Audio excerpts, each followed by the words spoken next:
আম্মু, আমি এতটা পচে গেছি যে আমাকে তুমি একজন প্রতিবন্ধী মেয়ের সাথে বিয়ে দিচ্ছ। আম্মু, কেন আমার সাথে এমন করছো? সামান্য টাকার জন্য আমার জীবনটা শেষ করে দিও না।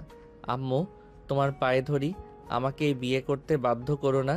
চুপ কর, একদম কথা বলবি না। প্রতিবন্ধী তো কি হয়েছে, মানসিক বিকাশ ঘটে নাই? তা আর ওকে দেখে তো বোঝা যায় না ওই মানসিক প্রতিবন্ধী। শুন, বেশি কথা বলিস না, যা বিয়েটা করে নে। ওকে, বুঝছি। তোমাকে বুঝিয়ে কোনো লাভ হবে না। আসলে আমি তো তোমার নিজের সন্তান না। যদি আজ নিজের সন্তান হতাম তাহলে কখনোই আমার সাথে এমন অন্যায় করতে পারতে না। আয়ন চোখের পানি ফেলতে ফেলতে চলে গেল। নাদিয়ার পাশে বসলো। কাজী এসে দুজনে বিয়ে পড়িয়ে দিতে লাগলো। বিয়ে পড়ানো শেষ হলে সবাই নাচ গান করতে লাগলো। আয়ান নাদিয়া বসে থেকে দেখতে লাগলো। নাদিয়া উঠে নাচতে যাবে। আয়ান হাত ধরে মিষ্টি করে হেসে বলল, যাও না, তুমি এখানে বসে থেকে দেখো। না, আমি নাচবো না। তুমি ছাড়ো আমার হাত, না হলে কিন্তু আমি কামড় দেব। আয়ান আর কিছু বলল না। নাদিয়ার হাত ছাড়লে নাদিয়া সবার সাথে নাচতে লাগলো। নাচানাচি করে ক্লান্ত হয়ে চেয়ারে এসে বাচ্চাদের মতো চেয়ারের উপরে পা তুলে বসতে যাবে। সাথে সাথেই আয়ন ঠিক করে দিল। নাদিয়া আয়নের হাত জড়িয়ে ধরে বলল, অনেক ক্লান্ত হয়ে গেছি, আমাকে রুমে দিয়ে আসো তো। আয়ান, যা বৌমাকে নিয়ে রুমে যা, অনেক রাত হয়ে গেছে। আয়নার কিছু না বলে নাদিয়ার হাত ধরে বলল, চলো। আমাকে কোলে করে নিয়ে চলো, আমি হাঁটতে পারবো না।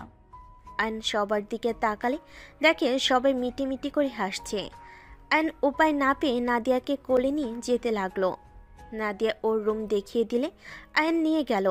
রুমের ভিতরে যেতেই নাদিয়া পা দিয়ে লাথি দিয়ে দরজা বন্ধ করে দিল। আয়ান চমকে উঠল। নাদিয়াকে খাটে বসিয়ে দিলে নাদিয়া বলল, আজকে তো আমাদের বাসর রাত, বর তুমি আমাকে আদর করবে না? তুমি ঘুমাও। না, ভাবি বলছে বাসর রাতে বর নাকি আদর করে, আর বাসর রাতে ঘুমাতে হয় না। বর আসো না, আমাকে আদর করো। ওয়েট, তুমি এসব চেঞ্জ করে নাও, আমি চেঞ্জ করে নেই। নাদিয়া আয়নের সামনে গয়না শাড়ি খুলে ফেলল। আয়ন লজ্জা পেয়ে পিছনে ঘুরে পড়ল। নাদিয়া, ওয়াশরুমে গিয়ে চেঞ্জ করো। পারবো না বর, আমাকে সাহায্য করো। কি সাহায্য করব? এগুলো খুলে দাও। এগুলো খুলতে পারছি না। আর আব্বুকে না হয় ডাক দিয়ে দাও। তুমি এইসব খুলতে পারো না নাকি? না, আম্মু সব খুলে দেয়, পরিয়ে দেয়। ও আচ্ছা, আমি করে দেই। আচ্ছা। আয়ান আলমারি থেকে 3 পিস বের করলো। ওনা দিয়ে চোখ বেঁধে নিল। নাদিয়ার কাছে কি আয়ন সব খুলে দিতে লাগলো। নাদিয়া আয়নের দিকে তাকিয়ে মুচকি মুচকি হাসতে লাগলো। আর নাদিয়াকে 3 পিস পরিয়ে দিয়ে ওনা চোখ থেকে খুলে নাদিয়াকে পরিয়ে দিল। নাদিয়ার দিকে তাকিয়ে দেখি নাদিয়া মন খারাপ করে দাঁড়িয়ে আছে। আয়ন নাদিয়াকে বলল, কি হয়েছে, এভাবে তাকিয়ে আছো কেন? বর, তুমি কি আমাকে পছন্দ করো না? আমাকে সবাই প্রতিবন্ধী কয়, তুমিও কি সবার মতো আমাকে পছন্দ করো না? আয়ন নাদিয়ার কথা শুনে খারাপ লাগলো। নাদিয়াকে খাটের উপরে বসিয়ে দিই মিষ্টি করে হেসে বলল, ধুর পাগলি, তুমি তো অনেক মিষ্টি মেয়ে। তোমাকে কি অপছন্দ করে থাকা যায়? আর তোমার হঠাৎ এমন কেন মনে হলো আমি তোমাকে অপছন্দ করি? তাহলে তুমি আমাকে না দেখে 3 পিস পরিয়ে দিলে কেন? তুমি তো আমাকে একবার দেখলেও না, ওড়না দিয়ে চোখ বেঁধে রাখলে কেন? ও, এই জন্য মনে হয়েছে আমি তোমাকে অপছন্দ করি। আরে ধুর, তেমন কিছু না। শোনো, তুমি তো মেয়ে আর আমি ছেলে, তাই শরম পাচ্ছিলাম, তাই চোখে ওড়না দিয়েছিলাম। ও আচ্ছা, তুমিও শরম পাও? হ্যাঁ তো। আচ্ছা তুমি ঘুমাও, আমি শেরওয়ানিটা খুলে নেই। আমি খুলে দেই? খুলে দিবে? আচ্ছা দাও। নাদিয়া আয়নের শেরাওনি খুলতে সাহায্য করলো। খোলা হয়ে গেলে আয়ন টি শার্ট বের করে পরতে গেল। নাদিয়া টি শার্ট হাত দিয়ে ধরে থাকলো। আয়ন পরে নাদিয়াকে বলল, ধন্যবাদ বউ, আমাকে সাহায্য করার জন্য। আয়নের কথা শুনে নাদিয়া অনেক খুশি হয়ে আয়নকে জড়িয়ে ধরে গালে কিস করে পড়ল। বর, তুমিও অনেক ভালো, আম্মুর মতন। আমার উপর একটুও রাগ করো নাই। নাদিয়ার স্পর্শ কিস পেয়ে আয়নের শরীরে কারেন্টের মতো ঝটকা খেল। নাদিয়াকে নিজের কাছ থেকে সরিয়ে দিয়ে বলল, যাও ঘুমাও। আদর করবে না? আদর করো। এই বর, করো না। আয়ন নাদিয়াকে কোলে তুলে নিয়ে খাটের উপরে শুয়ে দিয়ে চলে যেতে নিবে। সাথে সাথে নাদিয়া টি শার্ট ধরে বলল, কোথায় যাও? দরজা লাগিয়ে দিয়ে আসি। আয়নের কথা শুনে ছেড়ে দিল। আয়ন দরজা লাগিয়ে দিয়ে নাদিয়ার পাশে শুয়ে লাইট অফ করে দিল। নাদিয়া ভয়ে ঢোক গিলতে লাগলো। নাদিয়াকে অবাক করে দিয়ে আয়ন নাদিয়াকে বুকে টেনে মাথায় হাত বুলিয়ে দিতে দিতে বলল, আদর করছি, তুমি ঘুমিয়ে যাও। আয়নের আদর করা দেখে নাদিয়া হাসবে নাকি কাঁদবে বুঝতে পারছে না। আয়নকে শক্ত করে জড়িয়ে ধরে ঘুমিয়ে গেল। আয়ন নাদিয়ার মাথায় হাত বুলিয়ে দিতে দিতে ঘুমিয়ে গেল। নাদিয়ার ঘুম ভাঙলে ডিম লাইটের আলোতে আয়নের চেহারাটা দেখতে লাগলো। আয়নের কপালে চুমু দিয়ে ওয়াশরুমে চলে গেল। ফ্রেশ হয়ে অজু করে ফোনে লাইট জ্বালিয়ে জায়নামাজ বিছিয়ে তাহাজ্জুদ নামাজে দাঁড়িয়ে গেল। নামাজ পড়া শেষ করে সূরা পড়ে আয়নের বুকে 3 বার ফু দিল। জায়নামাজ তুলে রেখে ফোনের লাইটটা অফ করে দিয়ে আয়নকে জড়িয়ে ধরে ঘুমিয়ে গেল। সকালে আয়নের ঘুম ভাঙলে দেখে নাদিয়া ওর বুকে মাথা দিয়ে ঘুমিয়ে আছে। আয়ন নাদিয়াকে ডাক দিতে লাগলো। নাদিয়া ঘুমু ঘুমু কণ্ঠে বলল, কি হয়েছে, ঘুমাতে দাও তো।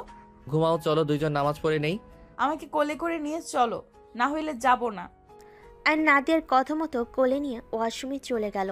নাদিয়াকে ব্রাশ করিয়ে দিতে লাগলো। ফ্রেশ করে নাদিয়াকে বলল, তুমি অজু করে নাও, আমি ফ্রেশ হয়ে অজু করে আসছি। নাদিয়া অজু করে চলে গেল। আয়ন ফ্রেশ হয়ে অজু করে বের হয়ে দেখে নাদিয়া দুজনের জন্য জায়নামাজ বিছিয়ে রেখেছে। আয়ন নাদিয়ার সামনে জায়নামাজে দাঁড়িয়ে গেল। দুজন নামাজ পড়ে শেষ করে উঠে পড়ল। আয়ন নাদিয়ার দিকে তাকিয়ে বলল, যাও এখন ঘুমিয়ে পড়ো। আচ্ছা বর, তুমিও আসো। না, তুমি ঘুমাও, আমার হোমওয়ার্ক আছে, ওইগুলো করতে হবে। বর, তুমি কোন ক্লাসে পড়ো?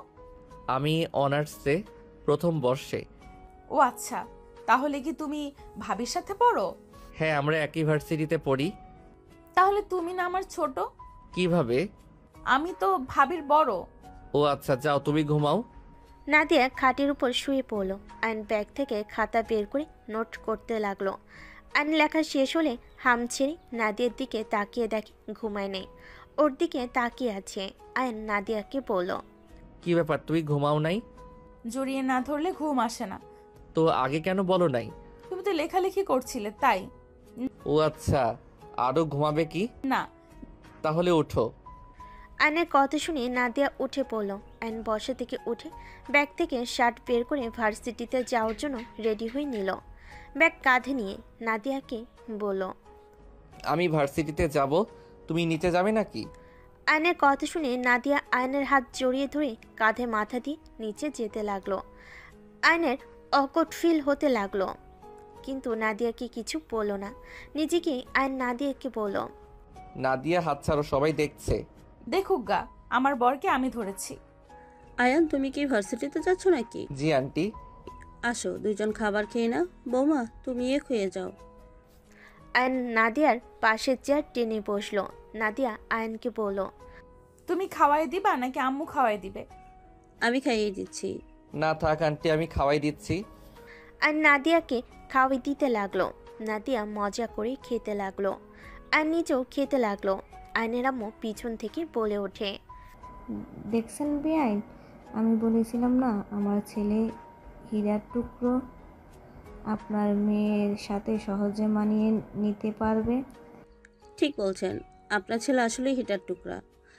আন্টি, কখনোই মানুষের বাহির রূপ দেখে মানুষ বিচার করা ভুল। আয়ন কথাটা বলে হাত ধুয়ে উঠে পড়ল। সাথী আয়নকে বলল, আয়ান, আমাকে নিয়ে যাও। আসেন। আয়ন সাথে সাথে যেতে লাগলে। নাদিয়া আয়নকে পিছন থেকে জড়িয়ে ধরে বলল, বর, আমার জন্য আসার সময় আইসক্রিম নিয়ে এসো। আচ্ছা। আর নাদিয়ার মাথায় হাত বুলিয়ে দিয়ে মিষ্টি করে হেসে নিজের কাছ থেকে ছাড়িয়ে নিয়ে চলে গেল। সাথী আয়নকে বলল, গাড়িতে যাবে নাকি রিকশায়? রিকশায় যাব। আয়ন রিক্সা থামলে দুজন উঠে বসে পড়ল। দুজন ভার্সিটিতে চলে গেল। ক্লাস করা শেষ হলে আয়ন ভার্সিটি থেকে বের হতেই সাথী পিছন থেকে বলে উঠল, আয়ান, দাঁড়াও। আয়ন সাথীর কণ্ঠ শুনে পিছনে তাকালো। সাথী এসে পড়ল। আমাকে রেখে চলে যাচ্ছ? সরি, খেয়াল ছিল না, চলেন। আয়ন সাথী দুজন রিক্সা নিয়ে যেতে লাগলো। আয়ন গাড়ি থামিয়ে আইসক্রিম চকলেট কিনলো। সাথীকে একটা আইসক্রিম 2টা চকলেট দিল। আর নাদিয়ার জন্য কিনে রিক্সায় উঠল। সাথী আয়নকে বলল, আমার জন্য আবার কিনতে গেলে কেন? আরে খান, আপনি আমার বোনের মতো, ভাই হিসেবে খাওয়াচ্ছি, খেয়ে নেন। তাহলে তো খেতেই হয়। যাই হোক, 5 দিন তো ছুটি পেলে, কি করবে এখন? কি করার ইচ্ছে আছে? কি আর করব, পার্ট টাইম জব খুঁজতে হবে। আরে জব কেন খুঁজবে? চৌধুরী বাড়ির মেয়ে জামাই পার্ট টাইম জব করবে, এটা মানায় নাকি? নাদিয়াকে নিয়ে বাসায় চলে যাব। কি বলো? ঠিক বলছি। আম্মু কখনোই রাজি হবে না, তোমাকে তো ঘর জামাই রাখার জন্যই রেখেছে। সম্ভব না ঘর জামাই থাকা। আম্মুর সাথে তাহলে কথা বলে দেখো। দুজন টুকটাক কথা বলে বাসে চলে আসলো। আয়নকে গাড়ি ভাড়া দিতে না দিয়ে সাথে নিজেই দিয়ে চলে গেল। আয়ন আর কিছু বলতে পারলো না। আয়ন ভিতরে গেলে নাদিয়া দৌড়ে এসে আয়নের হাত থেকে চকলেট আইসক্রিম নিয়ে পড়ল। থ্যাংক ইউ বর। নাদিয়ার কথা শুনে আয়ন মুচকি হাসি দিল। আয়নের আম্মু বলল, আয়ান, আমরা আজ বাসায় চলে যাব। তুই সাবধানে থাকিস, নিজের খেয়াল রাখিস। কেন আমাকে নিবে না নাকি? না, নেওয়ার কি আছে? তুই তো এখন থেকে এখানে থাকবি। আমাকে কি বিক্রি করে দিয়েছো নাকি একেবারে? আয়ান, এভাবে কথা বলছো কেন? তুমি তো এখনো আমার সন্তানের মতো এখানে থাকবে। আমার মেয়ের অবস্থা তো জানো। আমি তোমায় বাসায় পাঠানোর সাহস পাই না। নাদিয়ার দায়িত্ব যখন নিয়েছি তখন আমার দায়িত্ব আমি সাধ্যমতো পালন করার চেষ্টা করব। আপনি ওকে নিয়ে চিন্তা করেন না। নাদিয়া রুমে গিয়ে রেডি হয়ে নাও। আমি কোথাও যাব না বর, তুমি এখান থেকে যাও না। আমি এখানে থাকতে পারবো না। আমার বাবার ভিটাতে আমি থাকতে চাই। আন্টি যদি আমার উপরে ভরসা না পান তাহলে আপনার মেয়েকে এখানে রেখে দেন। আমি ওকে মাঝে মাঝে রেখে যাব। কেন, তোর এখানে থাকলে কি সমস্যা রে? ওইখানে গিয়ে কি করবি? হ্যাঁ, জমিদার মতো এখানে থাকতে পারবি? নিজের ভালো নিজে বুঝে। নিজের বাড়িতে থাকার মতো শান্তির জায়গা আর কোথাও হতে পারে না। আমি আমার বাড়িতে থাকবো। আন্টি আমাকে ক্ষমা করবেন। আয়ন কথাগুলো বলে সিঁড়ি বেয়ে উপরে চলে গেল। নাদিয়ার রুমে গিয়ে ব্যাগ গুছিয়ে নিল। ব্যাগ কাঁধে নিয়ে নিচে নামলো। নাদিয়ার আম্মু বলল, তুমি কি এখানে আর কিছুদিন থাকতে পারতে না? আন্টি, আমি আপনার মেয়ের সাথে সব সময় যোগাযোগ রাখবো, আর সময় পেলে ওর সাথে দেখা করে যাব। বর, তুমি চলে যেও না। তুমি না আমাকে কত ভালোবাসো। বর, যেও না। তুমিও ফুপির মতো আমাকে ছেড়ে চলে যাচ্ছ। আমি ছেড়ে যাচ্ছি না পাগলি। আমি তোমার সাথে সময় পাইলে দেখা করতে আসব। না, আমি তোমাকে যেতে দিব না। আচ্ছা, যেতে দাও। আমি তোমাকে কথা দিচ্ছি প্রতিদিন তোমার সাথে দেখা করতে আসব। প্রমিস। এখন যেতে দাও। সত্যি আসবে তো? হ্যাঁ, সত্যি আসবো। আয়ান নাদিয়ার কপালে চুমু দিয়ে মাথায় হাত বুলিয়ে দিয়ে বের হয়ে গেল। নাদিয়া আয়নের দিকে তাকিয়ে থেকে চলে যাওয়া দেখতে লাগলো। আয়ন চোখের আড়াল হইলে আয়নের আম্মু বলে, বেআইন কিছু মনে করেন না। ওর আব্বু মারা যাওয়ার পর থেকে ওই বাড়ি ছেড়ে কোথাও গিয়ে শান্তি পায় না। ওর আব্বুকে অনেক ভালোবাসে তো। এখনও ও ওর আব্বুর মৃত্যুটা মেনে নিতে পারে নাই। আচ্ছা, সমস্যা নেই, আপনি এখান থেকে যান। অন্য একদিন এসে থেকে যাব, বাড়িতে অনেক কাজ আছে।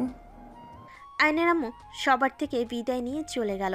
আয়ন বাসায় গিয়ে পাশের বাসার আন্টি থেকে চা পিনে বাসার ভিতরে গেল। নিজের রুমে গিয়ে ফ্রেশ হয়ে খাটে শুয়ে পড়ল। ঘুমিয়ে গেলে সন্ধ্যার দিকে ঘুম ভেঙে দেখে পুরো রুম অন্ধকার হয়ে আছে। আয়ন উঠে লাইট জ্বালিয়ে ফ্রেশ হতে চলে গেল। ফ্রেশ হয়ে রুম থেকে বের হতে দেখে ওর আম্মু রান্না করছে।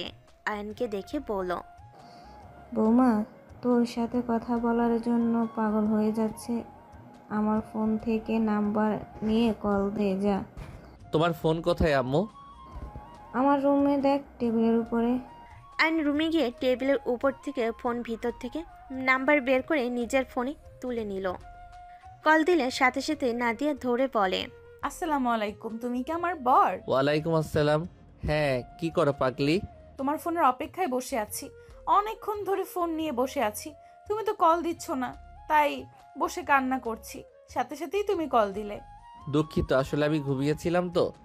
আয়ন নাদিয়ার সাথে কথা বলতে বলতে বাসা থেকে বের হয়ে গেল। নাদিয়া আয়নকে বলে, বর, তোমাকে দেখবো। আমার ফোনে তো এমবি নাই। এমবি তুলে তোমাকে ভিডিও কল দিব। এমবি তাড়াতাড়ি কিনো, আমি তোমাকে দেখবো। নাদিয়া, আমি তো বাহিরে আর টাকাও নিয়ে আসি নাই। পরে তুলে তোমাকে কল দিব। আমি আম্মুকে বলি টাকা পাঠিয়ে দিতে। এই না, একদম না। ওয়েট, দেখি পকেটে টাকা আছে নাকি। অ্যান্ড পকেট চেক করলে দেখে 50 টাকা আছে। দোকানে গিয়ে এমবি তুলে নিল। ল্যাপটপ সামনে বসে নাদিয়াকে ভিডিও কল দিল। নাদিয়া খুশি হয়ে বলল, বর তুমি অনেক ভালো, আই লাভ ইউ বর। আই লাভ ইউ টু পাগলি বউ আমার। বর তুমি কোথায়? বললাম না আমি বাহিরে। বর তুমি আমার কাছে আসো না। আগামীকাল যাব। আজ ভিডিও কলে কথা বলি। আচ্ছা। আচ্ছা, অডিও কলে আসো। না, আমি ভিডিও কলে কথা বলবো। আমি তো হাঁটাহাঁটি করব, অন্ধকারে দেখতে পাবে না ভালো করে। না, সমস্যা নাই। আয়নার কথা না বাড়িয়ে ভিডিও কলে থাকলো। আইন পরিচিত রেস্তোরাঁর ভিতরে চলে গেল। রেস্তোরাঁ মালিকের সাথে কথা বলতে লাগলো। চাচা, কি কাজ করব বলেন? আইনকে রেস্তোরাঁর মালিক বলে, তোর ভার্সিটি অফ হয়েছে নাকি? আচ্ছা, তুই এখানে বসে থাক, 12টার দিকে অফ করে দিস, আমি বাসায় যাচ্ছি। আইনের কাছে দায়িত্ব দিয়ে চলে গেল। আইন চেয়ারে বসে সামনে ক্যাশিয়ারের সাথে ফোন রেখে হাসি মুখে বলল, এখন দেখা যাচ্ছে। হ্যাঁ। আচ্ছা বর, তুমি এখানে বসলে কেন? তুমি এখানে কি করবে? এই তো সবকিছু হিসাব নিকাশ করব আর তোমার সাথে কথা বলবো। হিসাব কেন করবে? এটাই তো দোকানদার বসে থাকে। ওইসব রাখো, আগে বলো খাবার খাইছো? না, চা খাইছি। ও আচ্ছা। আচ্ছা বর, তুমি তো আমাকে চুমু দাও না কেন? এইসব কি বলছো নাদিয়া? এইসব কথা বলতে হয় না। কেন? আইন কিছু বলতে যাবে সাথে সাথে একটা মেয়ে এসে আইনের দিকে কোল্ড ড্রিঙ্কস এগিয়ে দিয়ে বলল, কি রে, অনেকদিন পর এখানে আসলি? হ্যাঁ, কেমন আছোস? ভালো। কার সাথে কথা বলিস? তুলি উকি দিতে নাদিয়া রেগে গেল। নাদিয়া রেগে আইনকে বলল, বর, এই মেয়েটা কে? তোমাকে কোল্ড ড্রিঙ্কস কেন দিল? ওই আমার ফ্রেন্ড, আমরা একসাথে কাজ করি। কি কাজ করো? কিছু না, ওর সাথে পরিচিত হও। এই আমার ফ্রেন্ড তুলি, আর তুলি এই নাদিয়া আমার স্ত্রী। আসসালামু আলাইকুম ভাবি। ওয়ালাইকুম সালাম। আপনি আমার বরের আশেপাশে থাকবেন না। আপনার চোখ বলছে আপনি আমার বরকে পছন্দ করেন। আর তুলি ওই নাদিয়া আমার স্ত্রী। এই নাদিয়া, কি বলো? তুলি কিছু মনে করিস না? আচ্ছা তুই যা, কাজ কর। তুলি আয়নের দিকে কিছুক্ষণ তাকিয়ে থেকে চলে গেল। আয়ন নাদিয়ার সাথে কথা বলতে লাগলো। 10টা বাজলে নাদিয়াকে খাবার খেতে জোর করে পাঠিয়ে দিল। নাদিয়ার খাওয়া শেষ হলে আবার ভিডিও কল দিল। আয়ন নাদিয়ার কাজকর্ম দেখে বেশ অবাক হয়ে যায়। আয়ন নাদিয়াকে বলল, আচ্ছা, তুমি অন্য মেয়েদের থেকে অনেক আলাদা কেন? তুমি অনেক বুদ্ধিমান, সব কাজ ঝটপট শিখে নিতে পারো। তোমাকে দেখে মনে হয় না তুই যে একটা বাচ্চা মেয়ে। আমি তো বড় হয়ে গেছি। আমি তো তোমার থেকেও বড়। তাই? হুম। আচ্ছা, তুমি ঘুমাও, অনেক রাত হয়ে গেছে। বর, তুমি খাবে কখন? দেরি আছে, তুমি ঘুমিয়ে যাও।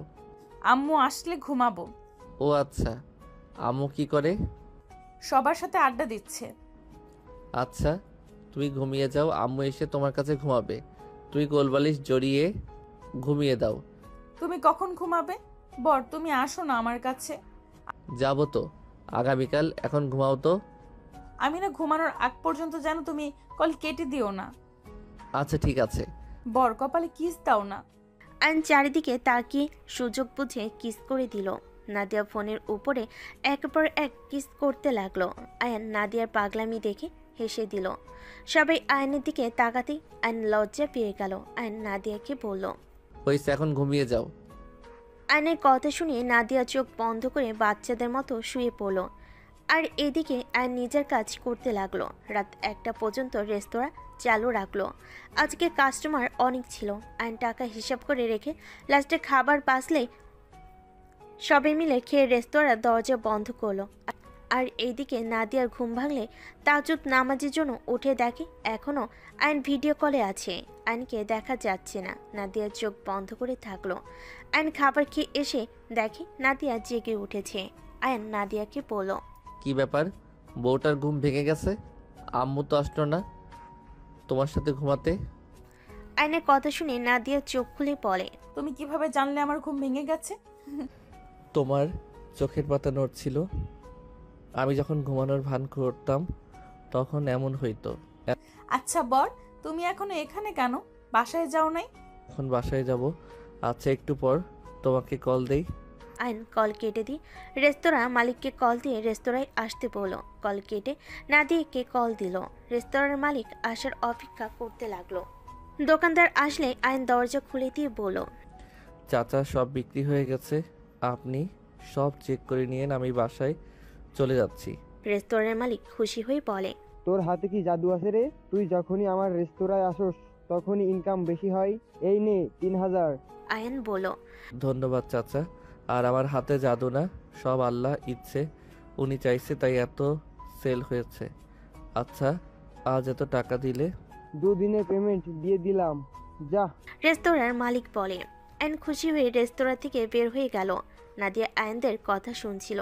আয়ন বাইরে এসে নাদিয়াকে বলল, এই কি ব্যাপার, এভাবে তাকিয়ে আছো কেন? আম্মু আসলো না তাই ভাবছি। আমুর হয়তো মনে নেই, নিজের রুমে গিয়ে ঘুমিয়ে গেছে। আচ্ছা, তোমার জন্য আগামীকাল কি নিয়ে আসবো বলো? একগুচ্ছ গোলাপ ফুল আর চকলেট নিয়ে আসলেই হবে। আর কি বলো? আর কিছু লাগবে না। আচ্ছা, এখন যাও, ঘুমিয়ে যাও। আচ্ছা। আয়ন কল কেটে দিল। হেঁটে বাসার দিকে যেতে লাগলো। আর এইদিকে নাদিয়া খাটের উপরে বসে ভাবতে লাগলো। কি যেন ভেবে পড়ে ওয়াশরুমে গিয়ে অজু করে নামাজে দাঁড়িয়ে গেল। আয়ন বাসে গিয়ে ফ্রেশ হয়ে ঘুমিয়ে গেল। সকাল ভোরে ঘুম ভাঙলে নাদিয়াকে কল দিল। কল রিসিভ করতেই নাদিয়া বলল, আসসালামু আলাইকুম বর। ওয়ালাইকুম আসসালাম। তুমি উঠে পড়ছো? হ্যাঁ, অজু করতে যাব। ওকে, অজু করে নামাজ পড়ে নাও। আয়ন কল কেটে দিল। ওয়াশরুমে গিয়ে ফ্রেশ হয়ে অজু করে নিল। নামাজ পড়া শেষ হলে আয়ন নাদিয়াকে কল দিয়ে বলল, নাদিয়া, তোমাকে যখন কল দিব তখন তুমি গেটের বাইরে এসে দাঁড়াবে, ওকে? কেন? যখন বলি তখনই দেখো। ওকে। আয়ন কিছুক্ষণ কথা বলে কল কেটে দিল। কল কেটে দিয়ে রুম থেকে বের হয়ে ওর আম্মুর রুমে গিয়ে বলল, আম্মু আসবো? ভিতরে আর আয়ন ভিতরে গিয়ে ওর আম্মুর হাতে 2000 টাকা দিয়ে বলল, আম্মু, আগামীকাল এইটা পেয়েছি, 1000 নিজের কাছে রাখলাম, নাদিয়ার সাথে দেখা করতে যাব। এখন টাকা নেওয়া শুরু হয়ে গেছে? বিয়ে হয়ে পরিবর্তন হওয়া শুরু করছস? কথাটা শুনে আয়নের খারাপ লাগলো। আয়ন কিছু না বলে রুম থেকে বের হয়ে গেল। বাসা থেকে বের হয়ে সোজা ফুলের বাগানে চলে গেল। কথাটা শুনে আয়নের খারাপ লাগলো। আয়ন কিছু না বলে রুম থেকে বের হয়ে গেল। বাসা থেকে বের হয়ে সোজা ফুলের বাগানে চলে গেল। বাগানের মালিককে তুলে তাজা গোলাপ ফুল কিনে নিল। ওখান থেকে বের হয়ে সোজা পরিচিত এক দোকানদারের বাড়িতে গিয়ে চকলেট কিনে নিয়ে বের হয়ে আসলো। নাদিয়াদের বাসার উদ্দেশ্যে রওনা দিল। মাঝ রাস্তায় একটা রিক্সা পেলে রিক্সায় উঠে নাদিয়াদের বাসার সামনে গিয়ে নেমে ভাড়া দিয়ে নাদিয়াকে কল দিল। নাদিয়া নিচে ছুটে আসলো। নিচে এসে গেট দিয়ে বাহিরে এসে আয়নকে দেখে দৌড়ে এসে জড়িয়ে ধরল। আয়ন নাদিয়ার কপালে চুমু দিয়ে নিজের কাছ থেকে সরিয়ে বলল, এই নাও তোমার চকলেট আর ফুল। নাদিয়া ফুল চকলেট নিয়ে আয়নের গালে কিস করে বলল, থ্যাংক ইউ বর, ভেতরে চলো। ভিতরে যাব না, তুমি ভিতরে গিয়ে আম্মুকে বলো আমার সাথে বের হবে, দুইজন মিলে আজ নদীর পাড়ে ঘুরতে যাবে। আর হ্যাঁ, বোরকা পরে আসবে, ওকে? আচ্ছা।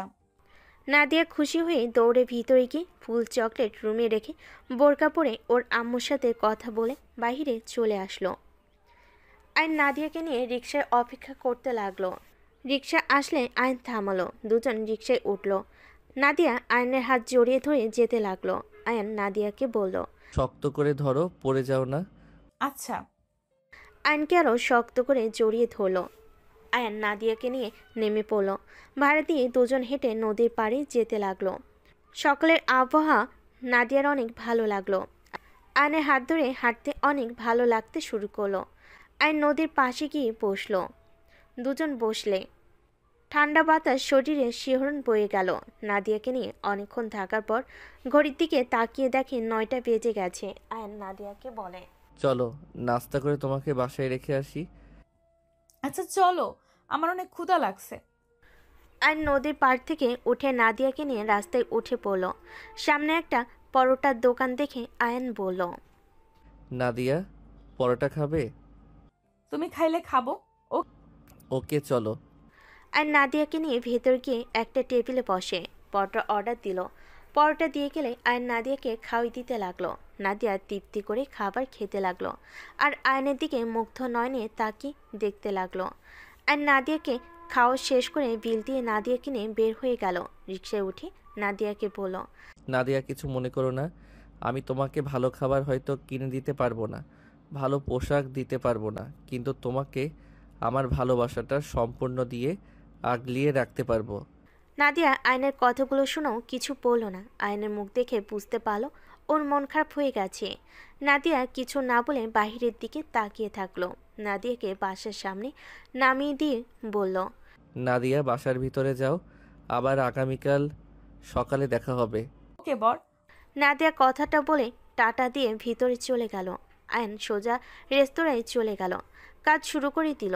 দুপুরে নামাজ পড়ে নাদিয়াকে কল দিয়ে কথা বলতে লাগলো। এভাবে 5 দিন কেটে গেল।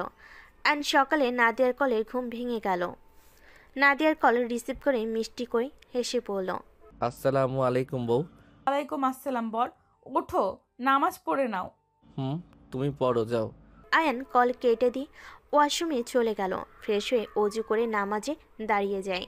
নামাজ পড়ে ভার্সিটির জন্য রেডি হয়ে ওর আম্মুর থেকে বিদায় নিয়ে হেঁটে নাদিয়াদের বাসার দিকে চলে গেল। বাসার সামনে যেতে যেতেই আয়নের 7টা বেজে গেছে। আয়ন নাদিয়াকে কল দিলে নাদিয়া নিচে নেমে আসলো। আয়নকে দেখে বলল, বর, তুমি কি ভার্সিটিতে যাবে? তোমার সাথে 3 ঘন্টা সময় কাটিয়ে ভার্সিটিতে চলে যাব। যাও, রেডি হয়ে আসো।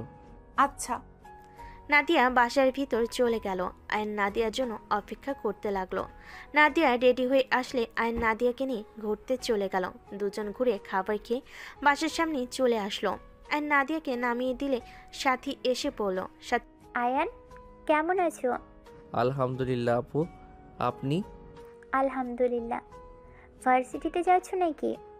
জি, আসেন একসাথে যাই।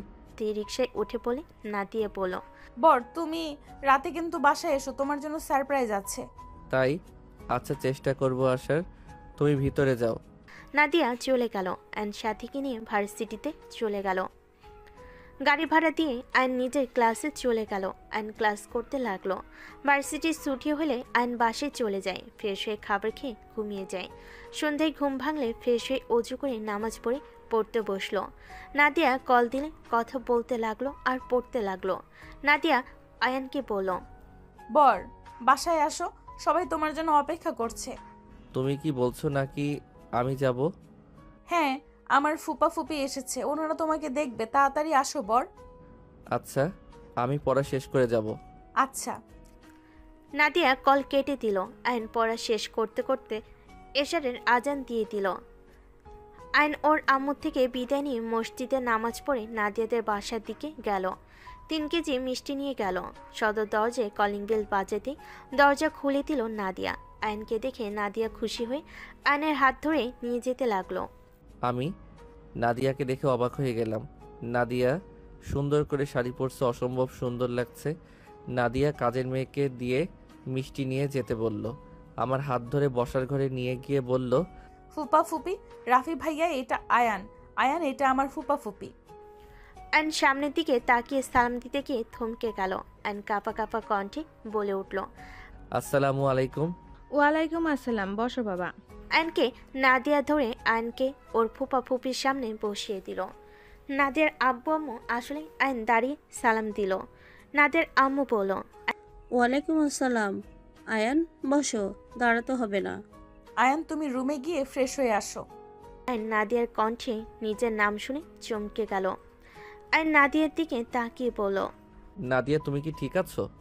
হ্যাঁ, কি অবাক হয়ে যাচ্ছ নাকি? ওয়েট, তোমাকে কি বলেছিলাম, সারপ্রাইজ দিব। অপেক্ষা করো, আস্তে আস্তে সব বুঝতে পারবে। আয়ন সবার থেকে অনুমতি নিয়ে নাদিয়ার রুমে চলে গেল। নাদিয়া রাফির দিকে তাকিয়ে বলল, কি তোমায় বলেছিলাম না আমি তোমার থেকে বেস্ট একটা ছেলেকে বিয়ে করব? দেখেছো আমার হাজবেন্ডের ব্যবহার? আমার হাজবেন্ড গরিব হতে পারে, কিন্তু ওই মনের দিক দিয়ে আমাদের থেকে অনেক বড় লোক। নাদিয়ার কথা শুনে রাফি হেসে বলে, তাই নাকি? টাকা না থাকলে ওইসব মনের বড় লোক হয়ে লাভ নাই। নাদিয়া হেসে বলে, টাকা দিয়ে মানুষ হওয়া যায় না।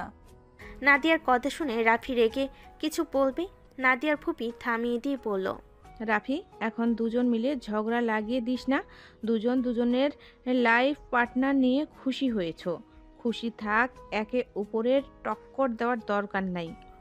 রাফি হেসে বলে, আমার বউয়ের সাথে ওর জামের তুলনা? তোর জামাই তো টাকার লোভে তোকে বিয়ে করেছে, এমন বড় লোকের বাড়িতে বিয়ে করতে কে চাইবে না? নাদিয়া রেগে বলল, আমার জামাইকে নিজের মতো ভাবিস না, তোর মতো লোভী ওই না। আমাকে প্রতিবন্ধী জেনেও আমাকে মন থেকে ভালোবেসে গেছে। আমার বাপের এত টাকা দিয়েও নিজে চলে না। 5 দিন ভার্সিটিতে ছুটি পেয়েছিল, এই 5 দিনে ও চাইলে এখানে আরাম আয়েসে জীবন কাটাতে পারতো, কিন্তু ওই সারা দিন সারা রাত জেগে কাজ করে। যে টাকা পেয়েছে সেই টাকা দিয়ে আমাকে ভালো রাখার চেষ্টা করছে। হয়তো আমাকে দামি কিছু দিতে পারে নাই, কিন্তু আমার স্বামী সারা রাত জেগেও সকাল হইলে আমাকে নিয়ে ঘুরতে যায়, যেখানে অন্য কেউ হইলে ঘুমাতো। প্রতিটা স্ত্রী চায় তার স্বামী তাকে সময় দিবে, ভালোবাসবে।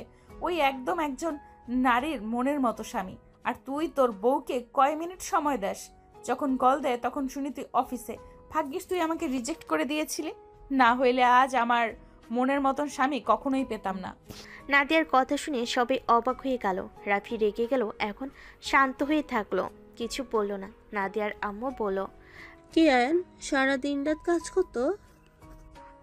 হ্যাঁ আম্মু, ওই আমার সাথে কাজের মাঝে আমাকে সময় দিত, নিজের কাজও করতো, আবার আমার সাথে কথাও বলতো। আমি রাগ করব জন্য কখনোই বিরক্ত করে কল কাটে নাই। আমি সত্যি ভাগ্যবতী আম্মু। আয়ন ফ্রেশ হয়ে সিঁড়িতে দাঁড়িয়ে সব কিছু শুনে ফেলে। আর নিজের রাগ কন্ট্রোল করতে পারল না। আয়ন চুপচাপ নিচে নেমে আসলো। নাদিয়া আয়নকে দেখে কিছু বলবে, আয়ন বলে উঠল, প্লিজ ম্যাম, আর কোনো অভিনয় করেন না। আপনাদের রক্তে শুধু অভিনয় আছে, এছাড়া আর কিছুই নাই। আগে যদি জানতাম মরে গেলেও এখানে বিয়ে করতাম না। আমাকে এত দিন ধরে এভাবে ঠকালেন। আমার কপালে কি আবার লেখা আছে নাকি যার যেমন ইচ্ছে হবে আমাকে বোকা বানিয়ে চলে যাবে? Ayaan, I am sorry. আমার পুরো কথা শোনো, তাহলেই বুঝতে পারবে। আমার কিছু শোনার নাই, যা শোনার শুনে ফেলছি। আপনি আসলে ভালো অভিনয় করতে পারেন, প্লিজ আর কোনো অভিনয় করেন না। আপনাদের এই অভিনয় আর সহ্য করতে পারবো না।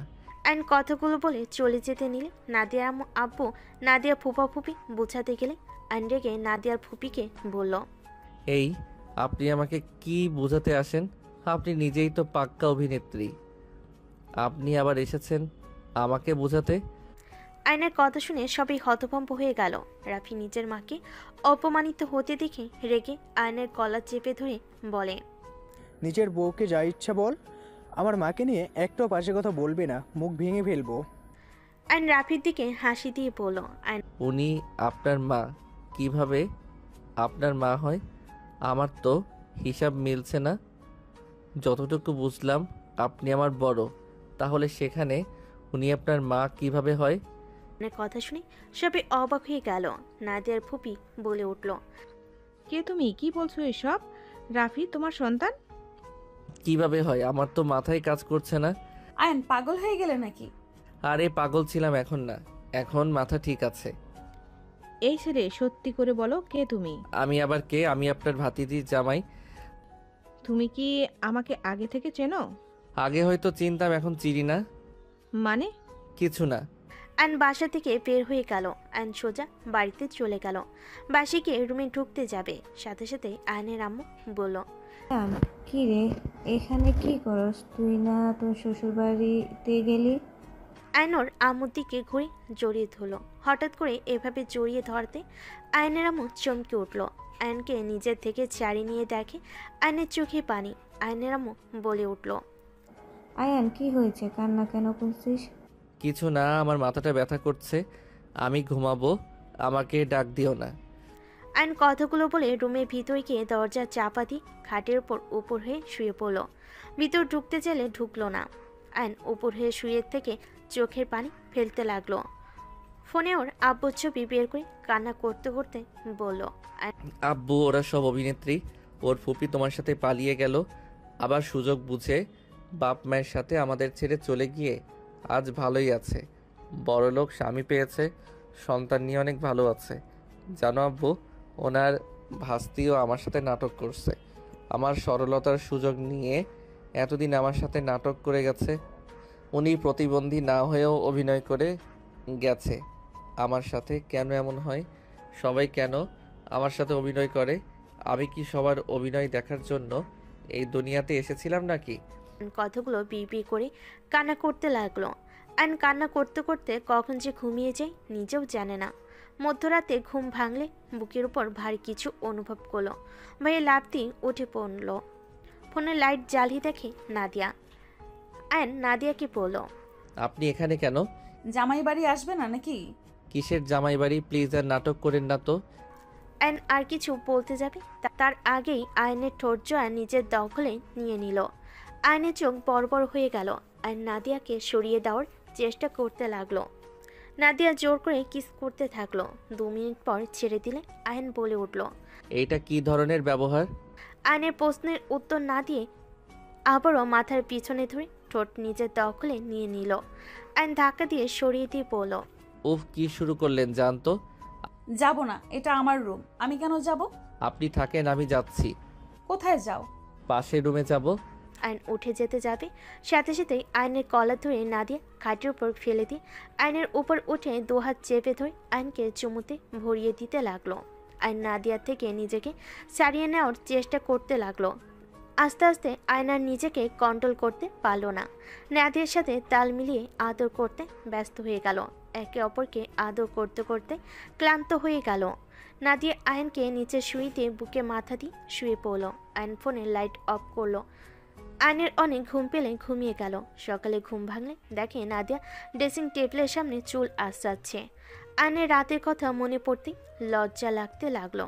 আয়ন তাড়াতাড়ি করে নিচ থেকে শার্ট প্যান্ট নিয়ে ঢেকে দৌড়ে ওয়াশরুমে চলে গেল। আয়নের কাণ্ড দেখে নাদিয়া খিলখিল করে হেসে দিল। আয়ন গোসল করে ওয়াশরুমের দরজা হালকা খুলে হাত মুখ বের করে বলল, আলমারি থেকে শার্ট প্যান্ট দিবেন।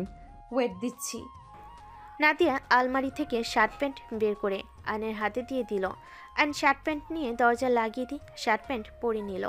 তোয়ালে দিয়ে মাথা মুছে নাদিয়া 3 পিস ওর শার্ট প্যান্ট ধুয়ে বের হলে নাদিয়া বলল, তুমি এসব ধুতে গেলে কেন? আমি তো ধুয়ে দিতাম। নিজের কাজ নিজে করতে পছন্দ করি, অন্যের কাজ আমার ভালো লাগে না। বউ থাকতে কে নিজের কাজ করে? এসব তো বউয়ের কাজ। আপনার সাথে কথা বাড়াতে চাই না। আয়ন কথাগুলো বলে রুম থেকে বের হয়ে গেল। নাদিয়া রান্নাঘরে চলে গেল।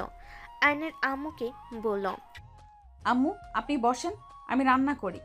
না মা, তুমি যাও বসো, আমি রান্না করে নিয়ে আসছি। বৌমা থাকলে কে রান্না করে? হ্যাঁ, আরে বাবা, আমি তো এখনো জোয়ান আছি। যখন দেখব আমার নাতি নাতনি হয়েছে তখন আমি কোনো রান্না করতে পারবো না। নাতি নাতনি নিয়েই থাকবো, তুমি তখন রান্না করবে, আমি বসে দেখব। আয়নের আম্মুর কথা শুনে লজ্জা পেয়ে গেল নাদিয়া।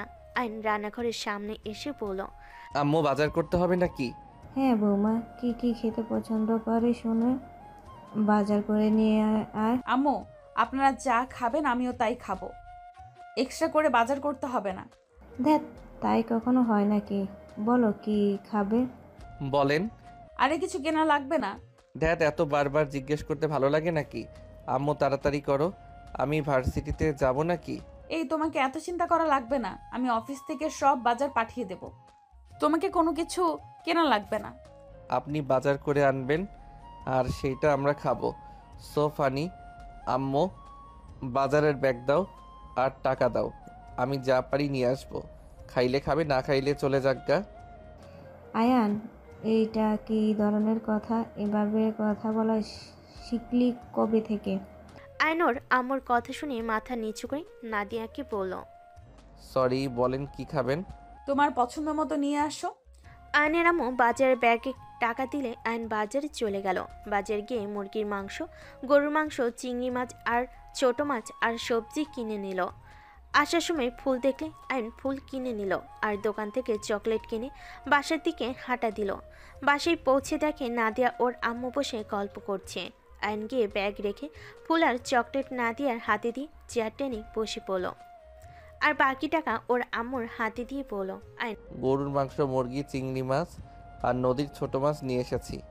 বড় মাছ পাই নাই, আগামীকাল নিয়ে আসবো। সব বুঝলাম। তা বাবাজি, আপনি কি জানেন আপনার ডিম শূন্য হয়ে গেছে? কি? আমাকে তো বললে না। এখন ডিম ভাজি করো নাই? করছি, একটাই ছিল, যা ফ্রেশ হয়ে খেতে হয়। বৌমা তোর জন্য অপেক্ষা করছে। আচ্ছা, যাচ্ছি। উঠে রুমে গেল। নাদিয়া বলল, আয়ান ডিম ছাড়া খায় না নাকি? আর বলো না, এই ছেলেকে নিয়ে পারি না। মাছ মাংস সব বাদ দিয়ে ওনার ডিম ভাজি না হয় বোনা, সাথে আলু ভাজি থাকলে খেয়ে মজা পায়, মাছ মাংস যা দেয় অল্প খেয়ে উঠে যায়। তাহলে তো ওর পেছনে খরচ নাই তেমন একটা। তা ঠিক বলছো, ওই ওই পড়াশোনায় যে খরচ হয় ওইটাই। আর পোশাক খুব কম নেয়, সব দিকে ঠিক আছে, বাট একটু বেশি জিদ আছে। রাগ উঠে গেলে মাথা ঠান্ডা করা অনেক কঠিন হয়ে যায়।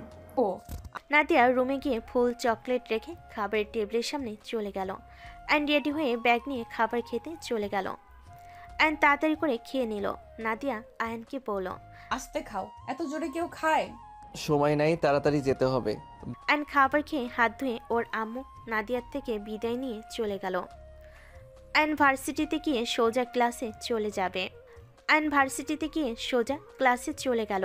ক্লাস করা শেষ করে বের হতে যাবে, পিছন থেকে সাথী বলে উঠল, আয়ান, তোমার বাসায় যাব। জি চলেন, ভাইয়াকে কল দিয়ে বলেন, পরে আবার ভাইয়া চিন্তা করতে পারে। সমস্যা নেই, সবাই অলরেডি চলে গেছে। কোথায়? তোমাদের বাসায়। ও, আমাকে তো কেউ কিছু বললো না। হুট করে গেছে, নাদিয়াও তোমার আম্মু কেউ জানে না। ও আচ্ছা, চলেন। আইন রিক্সা না পেয়ে সিএনজিতে উঠে পড়ল দুজন। বেশ কিছু দূর যেতেই হঠাৎ করে চোখ গেল রাস্তার বাম পাশে। আয়ান সিএনজি থামিয়ে পড়ল, এই তুলি, কি হয়েছে? তুই এখানে বসে আছোস কেন? আর বলিস না, পড়ে গেছিলাম, পায়ে ব্যথায় হাঁটতে পারছি না। বলিস কি? ও, এটা আমি ধরি। আইন নেমে তুলিকে ধরে সাথে সাথে বসিয়ে দিল। নিজে সামনে বসলো। গাড়ি চালাতে বলে ড্রাইভার চালাতে লাগলো। আয়ান তুলিকে বলল, তা কানা চশমা কিনোস না কেন? কানার মতো খালি ব্যথা পাস। আরে ভাই, চোখে দেখে তো যাচ্ছিলাম, ফোন রিসিভ করতে গিয়ে উষ্টা খাইছি। ভালোই করছো, চলো আমাদের বাসায় যাই। না, রেস্তোরাঁ যেতে হবে। এই অবস্থায়? হ্যাঁ। আচ্ছা, নামিয়ে দেই। মামা সামনে রেস্তোরাঁ, সামনে ওকে নামিয়ে দিয়েন। আমাদের এখানে নামিয়ে দেন। আপু, আপনি নামেন। সাথী নেমে পড়ল। আইন তিনজনের ভাড়া দিয়ে হাঁটা দিল। সাথী আইনকে বলল, মেয়েটা কে ছিল? ফ্রেন্ড হয়। তোমার বাসা কোনটা? 2 মিনিট হাঁটতে হবে। আইন সাথী দুজনেই হাঁটতে লাগলো। হেঁটে একটাই বাড়ির সামনে দাঁড়িয়ে গেল। আইন গেট খুলে বলল, ভিতরে চলেন। সাথী ভিতরে গেলে দেখে টিন সেট বিল্ডিং করা বাড়ির সবে বারান্দায় বসে আছে। সাথী আইনকে দেখে বলল, সাথী, এসেছো ভিতরে? আসো মা। সাথী আইনের আম্মুকে সালাম দিল। আইন ভিতরে গিয়ে সবাইকে সালাম দিল। আইন রুম থেকে বের হয়ে দেখে নাদিয়ার ফুপি বসে আছে। আইনকে দেখে উঠে জড়িয়ে ধরল। কান্না কান্না কণ্ঠে বলল, আয়ান, তুই আমাকে দেখে চিনিসিস? কেন বলস নাই তুই আমার সেই ছোট্ট আয়ান? প্লিজ আমাকে ছাড়েন, আর জোরে কথা বলবেন না। বাহিরে আম্মু আছে, শুনতে পারলে রেগে যাবে। আমি তোর আম্মু, ওই মহিলা না। আর নাদিয়ার ফুপিকে সরিয়ে দিয়ে বলল, চুপ করেন, আপনি আমার আম্মু না। জন্ম দিলে আম্মু হওয়া যায় না, এসব আর মুখেও আনবেন না। আমার শরীরে গরিব মানুষের রক্ত বইছে, আপনার মতো বড়লোকের বাপের রক্ত বইছে না যে আপনার সন্তান হয়ে যাব। আর দেখেন, আমার আম্মু জানে না, আপনাকে চেনেও না। আয়ান, তুই আমাকে ভুল বুঝছিস। আমি সব জানি, ভুল বোঝার কিছুই নাই। প্লিজ, হাত জোর করছি, কাউকে বলেন না আপনার সাথে আমার সম্পর্ক আছে। আম্মু জানলে অনেক কষ্ট পাবে।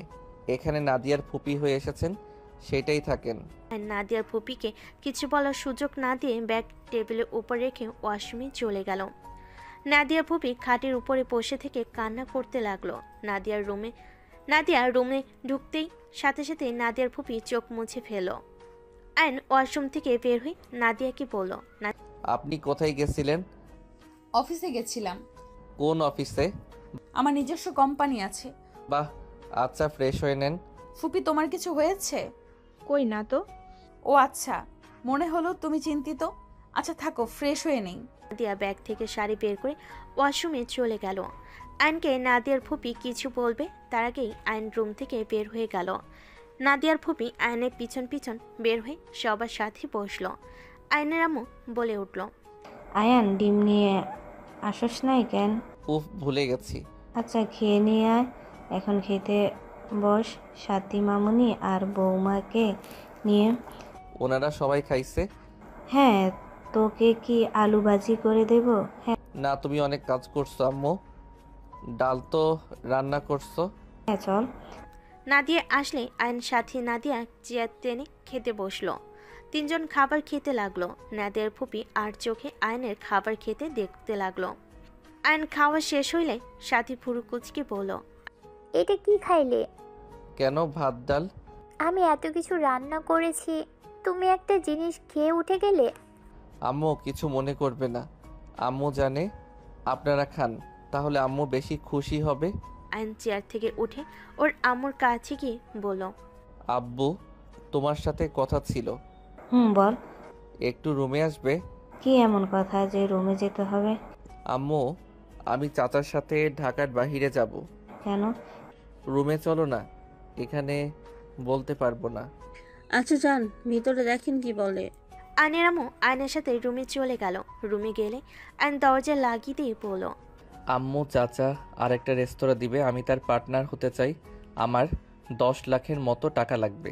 আমার নামে যে জমিটা আব্বু দিয়েছে আমি ওইটা বিক্রি করে দিতে চাই। কি শোন, এই সব কিছু করা লাগবে না। তোর শ্বশুর 20 লাখ টাকা দিয়েছে, সেখান থেকে টাকা নিয়ে যা। কি আম্মু, তুমি ওনাদের থেকে টাকা নিয়েছো, তাও 20 লাখ? আম্মু তোমার মাথা কি ঠিক আছে? আম্মু আব্বু সব সময় আমাদের কি বলতো ভুলে গেছো? এই শুন, এই যুগে টাকা ছাড়া কিছু হয় না। তোর বাপ সৎ থেকে জীবনে কি করছে? আমাদের পথের ভিখারি করে তো নিজে কবরে শান্তিতে ঘুমাচ্ছে। আম্মু সাবধানে কথা বলবে, এত লোভ ভালো না। আম্মু এখন সময় আছে, ওনার টাকা ফিরিয়ে দাও আম্মু প্লিজ, আর নিচে নেমো না। চুপ কর, তুই আমার থেকে বেশি বুঝোস। শোন, কোনটাতে ভালো হবে ওইটা আমি ভালো করে জানি। কিছুদিন আগে তো না খেয়ে থাকছো, এখন যখন টাকা হয়েছে সেই টাকা কেন ফিরিয়ে দেব? আর তাদের অভাব নাকি যে 20 লাখ দিয়ে তাদের টাকা কমে গেছে? আয়নের রাগ উঠে যেতে লাগলো। ওর আম্মু সাথে এক পর্যায়ে তর্ক শুরু হয়ে গেল। আয়ন রেগে বলল, বেশ, অনেক হয়েছে, আর একটা কথা শুনতে চাই না। তুমি থাকো তোমার টাকা নিয়ে, আমি এখন তোমার বাসা থেকে চলে যাচ্ছি। এইটা তো আমার বাপের না, তোমার নামে বাড়ি, তুমি থাকো তোমার বাড়িতে। হ্যাঁ চলে যা, তোকে থাকতে কে বলেছে? আয়ন রেগে সামনে থাকা চেয়ার ফেলে দিয়ে রুম থেকে বের হয়ে গেল। সবাই অবাক হয়ে আয়নের দিকে তাকিয়ে থাকলো। আয়ন কারোর দিকে না তাকিয়ে বাসা থেকে বের হয়ে গেল। আয়নের আম্মু খাটের উপরে বসে কান্না করতে লাগলো। নাদিয়া সাথী রুমের ভিতরে ঢুকে দেখে চেয়ার পড়ে আছে। সাথী চেয়ার তুলল। নাদিয়া আয়নের আম্মুকে ধরে বলল, কি হয়েছে আম্মু, কান্না করছেন কেন? নাদিয়ার আব্বু আম্মু ফুপু ফুপা ভেতরে এসে জিজ্ঞেস করতে লাগলো, বিয়ের কি হয়েছে? আয়ান এভাবে রেগে চলে গেল কেন?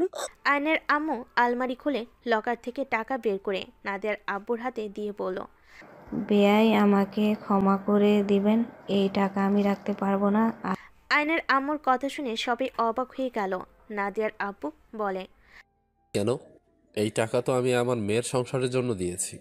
আয়নের আম্মু বলল, আয়ান এই টাকা রাখতে অখুশি। ও শ্বশুরবাড়ি থেকে একটা সুতাও নেবে না। ও নিজের ভালো কোনো দিনও বুঝবে না। ওর বাপের মতো শুধু জেদ আর জেদ। আপনি এই টাকা প্লিজ নিজের কাছে রাখেন। নাদিয়ার আব্বু কিছু বলতে যাবে, সাথে সাথে নাদিয়ার ফুপি বলল, বাদ দাও ভাইজান, ও চাচ্ছে না যখন, তাহলে থাক। আয়ান কোথায় গেল? আমি রাগের মাথায় অনেক কিছু বলে দিয়েছি। আমি জানি না ও বাসা থেকে রাগ করে ও একেবারে চলে গেল নাকি। ওয়েট, আমি কল দিয়ে দেখি। নাদিয়া আয়নকে কল দিতে লাগলো। আয়নের ফোন পাশের রুম থেকে বেজে উঠল। নাদিয়ার রাগ উঠে গেল। এই ছেলেটা নিজেকে কিভাবে কে জানে, সব সময় বেশি ইগো দেখায়। নাদিয়ার কথা শুনে মুখ ফসকে পড়ল, যেমন বাপ তেমন হয়েছে ছেলে। ফুপির কথা শুনে সবে অবাক হয়ে তাকালে কথা ঘুরিয়ে বলে, বেন বলো না, বাপের মতো হয়েছে। আচ্ছা আমি দেখি রেস্তোরাঁ আছে নাকি। নদীর পাড়ে গেছে। না থাক মা, যেতে হবে না। আমি জানি ও বাহিরে থাকতে পারবে না, রাতে চলে আসবে। নাদিয়া আর কিছু না বলে রুমে চলে গেল। সারা রাত আয়নের জন্য অপেক্ষা করতে লাগলো। রাত 3টার দিকে আয়ন বাসায় ফিরল। আয়নের আম্মু বারান্দায় বসে থাকতে দেখে আয়ন চুপচাপ আয়নের আম্মুর পায়ের কাছে বসে কোলে মাথা দিয়ে বলল, সরি আম্মু, আজকে বেশি করে ফেলছি। দোষ আমার। আগামীকাল আমি সব ব্যবস্থা করে দেব, তোকে কারো থেকে কিছু নেওয়া লাগবে না। না, ওইসব করব না, জব নিব। চাচা আজকে পাল্টে গেছে, উনি আমাকে অন্য ধরনের প্রস্তাব দিয়েছে। যেমন? আমি যদি তার মেয়েকে বিয়ে করি তাহলে আমাকে নাকি সাহায্য করবে, যত টাকা লাগে সব দিবে। বাট আমি তো বিবাহিত, তাই আমি না করে চলে এসেছি। কি বদমাইশ, মাথায় কি বুদ্ধি চলছে? ফালতু মেয়েকে নাকি আমার ছেলের বিয়ে করা লাগবে? আয়নের আম্মু রেগে গেলে আইন বলে ওঠে, আম্মু কুল, এত জোরে কথা বলছো কেন? সবাই জেগে যাবে তো। নাদিয়া দরজার সামনে দাঁড়িয়ে ওদের সব কথা শুনে ভিতরে চলে গেল। আয়নোর আম্মুকে সামলিয়ে বলে, আম্মু যাও, ঘুমাতে যাও, আমার অনেক ঘুম পাচ্ছে। ওদের দোকানে আর যাবি না বলে দিলাম। ওকে, যাব না। আয়নোর আম্মুকে রুমে পাঠিয়ে দিল। আয়ন কিছু না বলে ওর রুমে চলে গেল। আয়নের আসার শব্দ শুনে নাদিয়া চোখ বন্ধ করে ফেল। আয়ন ওইদিকে না তাকে দরজা লাগিয়ে দিয়ে লাইট অফ করে খাটে শুয়ে পড়ল। নাদিয়াও কিছু না বলে চুপচাপ শুয়ে থাকলো। আয়ন এই পাশ থেকে ও পাশ ঘুরতে থাকলো। আয়ন বসতে যাবে, নাদিয়া আয়নের শরীরের ওপর হাত পা তুলে দিল। আয়নের বুকে মাথা দিলে আয়নের মুখে হাসি রেখা ফুটে উঠল। আয়ন নাদিয়াকে আলতো করে জড়িয়ে নিলে নাদিয়ার মুখে হাসি ফুটে উঠল। দুজন চুপচাপ শুয়ে থাকতে থাকতে ঘুমিয়ে গেল। সকালে ঘুম ভাঙলে আয়ন উঠে নাদিয়াকে বালিশে শুয়ে দিয়ে ওয়াশরুমে চলে গেল। ফ্রেশ হয়ে অজু করে নামাজ পড়তে চলে গেল। আয়ন তুলির সাথে দেখা হইলে আয়ান ওর সাথে দাঁড়িয়ে কথা বলতে লাগলো। তুই ভালো করছস, আর চাচার পরিকল্পনা আছে ফালতু। কি চালাকি, তোকে ভালো মতো ফাঁসিয়েছিল। লাভ হবে না, আমার স্ত্রী আছে। যাই হোক, তুই কাজ করতে থাক। আন্টির সাথে রাগ করে থাকিস না, পড়াশোনা করছিস, কর। আয়ন তুলির সাথে কিছুক্ষণ কথা বলে আয়ন ডিম কিনে বাসায় চলে গেল। আয়নোর আম্মুর দিকে ডিমগুলো দিয়ে সামনে গেলে নদী ফুপি তাকিয়ে থেকে বলল, বাসায় কখন এসেছো? 3টায় আন্টি। ও আচ্ছা, রাগ কমছে নাকি এখনো আছে? রাগ কমলে কি আর না কমলে কি। ও আম্মু, আমি বের হচ্ছি। কই যাবে? কাজ আছে, আসছি। আয়ন কথাটা বলে বের হয়ে গেল। সন্ধ্যার দিকে আয়ন বাসে এসে দেখে বাসে কেউ নাই। আয়নোর আম্মুকে কল দিলে আয়নের আম্মু কল রিসিভ করে বলল, আয়ান, আমি বাজারে এসেছি, তুই তোর শ্বশুর বাড়িতে যা। তোর শ্বশুর বাড়িতে মানুষজন এসেছে। রান্নাঘরে কোটার ভিতরে চাবি আছে, রেডি হয়ে আমার রুমে থেকে টাকা নিয়ে যা। আমি গিয়ে কি করব? যেতে বলছে, যা। ওকে, যাচ্ছি। আয়ন কল কেটে দিয়ে রান্নাঘরের কৌটার ভিতর থেকে চাবিটা নিয়ে ঘর খুলে গোসল করে শার্ট প্যান্ট পরে আয়ন ওর রুমে তালা দিয়ে ওর আম্মুর রুমটা খুলে টাকা নিয়ে তালা দিয়ে কৌটার ভিতর চাবি রেখে চলে গেল। বাইরে গিয়ে রিক্সা নিয়ে বের হয়ে গেল। 3 কেজি মিষ্টি কিনে চলে গেল। আয়ন নাদিয়াদের বাসার ভিতর গিয়ে কলিং বেল চাপ দিতে সাথে সাথে চিৎকার করার শব্দ আসলে আয়ান থমকে গেল। আয়ন জোরে জোরে কলিং বেল বাজাতে লাগলো। হঠাৎ দরজা খুলে গেলে আয়ন বলল, কে আপনি? মুখোশ পরে আছেন কেন? আয়নকে আর কিছু বলার সুযোগ না দিয়ে দুজন মিলে ধরে ভিতরে নিয়ে যেতে লাগলো। আরেকজন দরজা লাগিয়ে দিল। আয়ন বসার ঘরে গিয়ে দেখে সবাইকে বেঁধে রেখেছে। নাদিয়া আর ওর ফুপি বলতে লাগলো, দেখেন, ওকে এখান থেকে যেতে দেন। আয়ন, ছেড়ে দাও প্লিজ, ওই তো আমাদের ফ্যামিলির কেউই না, প্লিজ ওকে যেতে দাও, ওই তো কোনো অন্যায় করে নাই। নাদিয়ার ফুপি আকুতি মিনতি করতে লাগলো। একজন নাদিয়ার ফুপির মুখে লাথি মারতে গেলে আয়ন চিৎকার করে বলে, স্টপ! ওনার গায়ে একটা ফুলের টোকা পড়লে আমি আপনাকে বলে ছাড়বো না, খুন করে ফেলবো। আয়নের কথা শুনে সবাই অবাক হয়ে গেল। মেয়েটা পিছনে ঘুরে আয়নকে দেখে চমকে গেল। আয়ন বলে ওঠে, আপনাদের সমস্যা কি? ওনাদের কেন বেঁধে রেখেছেন? মেয়েটা আয়নকে ছেড়ে দেওয়ার ইশারা করলে দুজন আয়নকে ছেড়ে দিল। মেয়েটা আয়নের দিকে তাকিয়ে বলে, তুমি এখানে কি করছো? রাইসা, আমার প্রশ্নের উত্তর দাও, তুমি কেন এখানে? আর এসব কি কিডন্যাপারের মতো সেজে আছো? বাট তুমি এখানে কি করছো? ওদের খুন করে এখান থেকে যাব? কেন? ওরা কি ক্ষতি করছে? এইটা আমার নানা বাড়ি, ওই বুড়ো বুড়ি বেঁচে নেই, কিন্তু ওর ছেলে মেয়ে বেঁচে আছে। মানে কি, খুলে বলো তো। তোমার মনে আছে তোমার কাহিনী আর আমার কাহিনী সেম ছিল? তুমি সব ভুলে গেছো। আমি তোমাকে তো বলেছিলাম আমার নানা নানি আমার বাবা মাকে মেরে ফেলেছে। তাদের অপরাধ ছিল আমার বাবা একজন কৃষক ছিল, তার সাথে পালিয়ে বিয়ে কেন করলো? আমার বাবা মাকে মেনে নেওয়ার কথা বললে তাদের মেরে ফেলেছে। আর এইটাই হলো সেই মহিলা। উনি ওনার বাবা মায়ের কথা শুনে সন্তান স্বামী রেখে বড়লোক ছেলেকে বিয়ে করে নিয়েছে। ও আচ্ছা, এই ব্যাপার। আয়ন কথাটা বলে হাসতে লাগলো। আয়নের হাসি দেখে রাইসা বলে, হাসছো কেন? তুমি এত বোকা কেন? তোমার মনে হয় ওরা সুখে আছে, ওরা অভিনয় করে? সব কিছুতে শুনো ওদের মেরে নিজের হাত নষ্ট করার কোনো মানেই হয় না। আর বুড়াবুড়ি তো মারা গেছে, করবে এই শাস্তি ভালো মতো পাচ্ছে। শুনো, এইসব করার দরকার নাই। আমি আর কাউকে মারি বা না মারি, এই মহিলাকে মারবই। ওই মহিলাকে মারতে হবে না, তুমি সরো তো। তোমার সুন্দর একটা ভবিষ্যৎ আছে, সেটা নষ্ট করো না। ওদের মেরে নিজের হাত গন্ধ করার কোনো মানে হয় না। শুনো, ওদের পাপের শাস্তি আল্লাহ দিবে। তুমি শাস্তি দিয়ে নিজের পাপ কেন বাড়াবে? আমি জানি তোমার অনেক রাগ ঘৃণা হচ্ছে, আমারও রাগ ঘৃণা হয় ওই মহিলাকে দেখলে। তোমার আবার ওনাকে দেখে কেন ঘৃণ্য হয়? জানি না, বাট শুনো, ওদের ছেড়ে দাও। পারবে না। বেশি বুঝো না, ছেড়ে দাও। তুমি চুপ থাকো। রাইসা শোনো, আমি জানি তুমি ছোট থেকে কারো ভালোবাসা পাও নাই, তাই এমন মন পাষাণ হয়ে গেছে। আর আপনারা কেমন মানুষ, আপনাদের যে একটা ভাগ্নি আছে, কোনোদিন তার খোঁজ খবর নেওয়ার প্রয়োজন করে নাই, সব কিছুতে তো অভিনয় করে। একটু ওর সাথে না হয় ভালোবাসার অভিনয় করতেন, তাও তো ওই আজ এমন হতো না। আমরা তো রাইসাকে অনেক খুঁজেছি কিন্তু পাই নাই। ওর মামা তো খুঁজের ওপরেই রেখেছে। রাইসা, আমি তো পরের ঘরের মেয়ে। আমি জানি তোমার মনে কতটা ঘৃণা রাগ জমে আছে।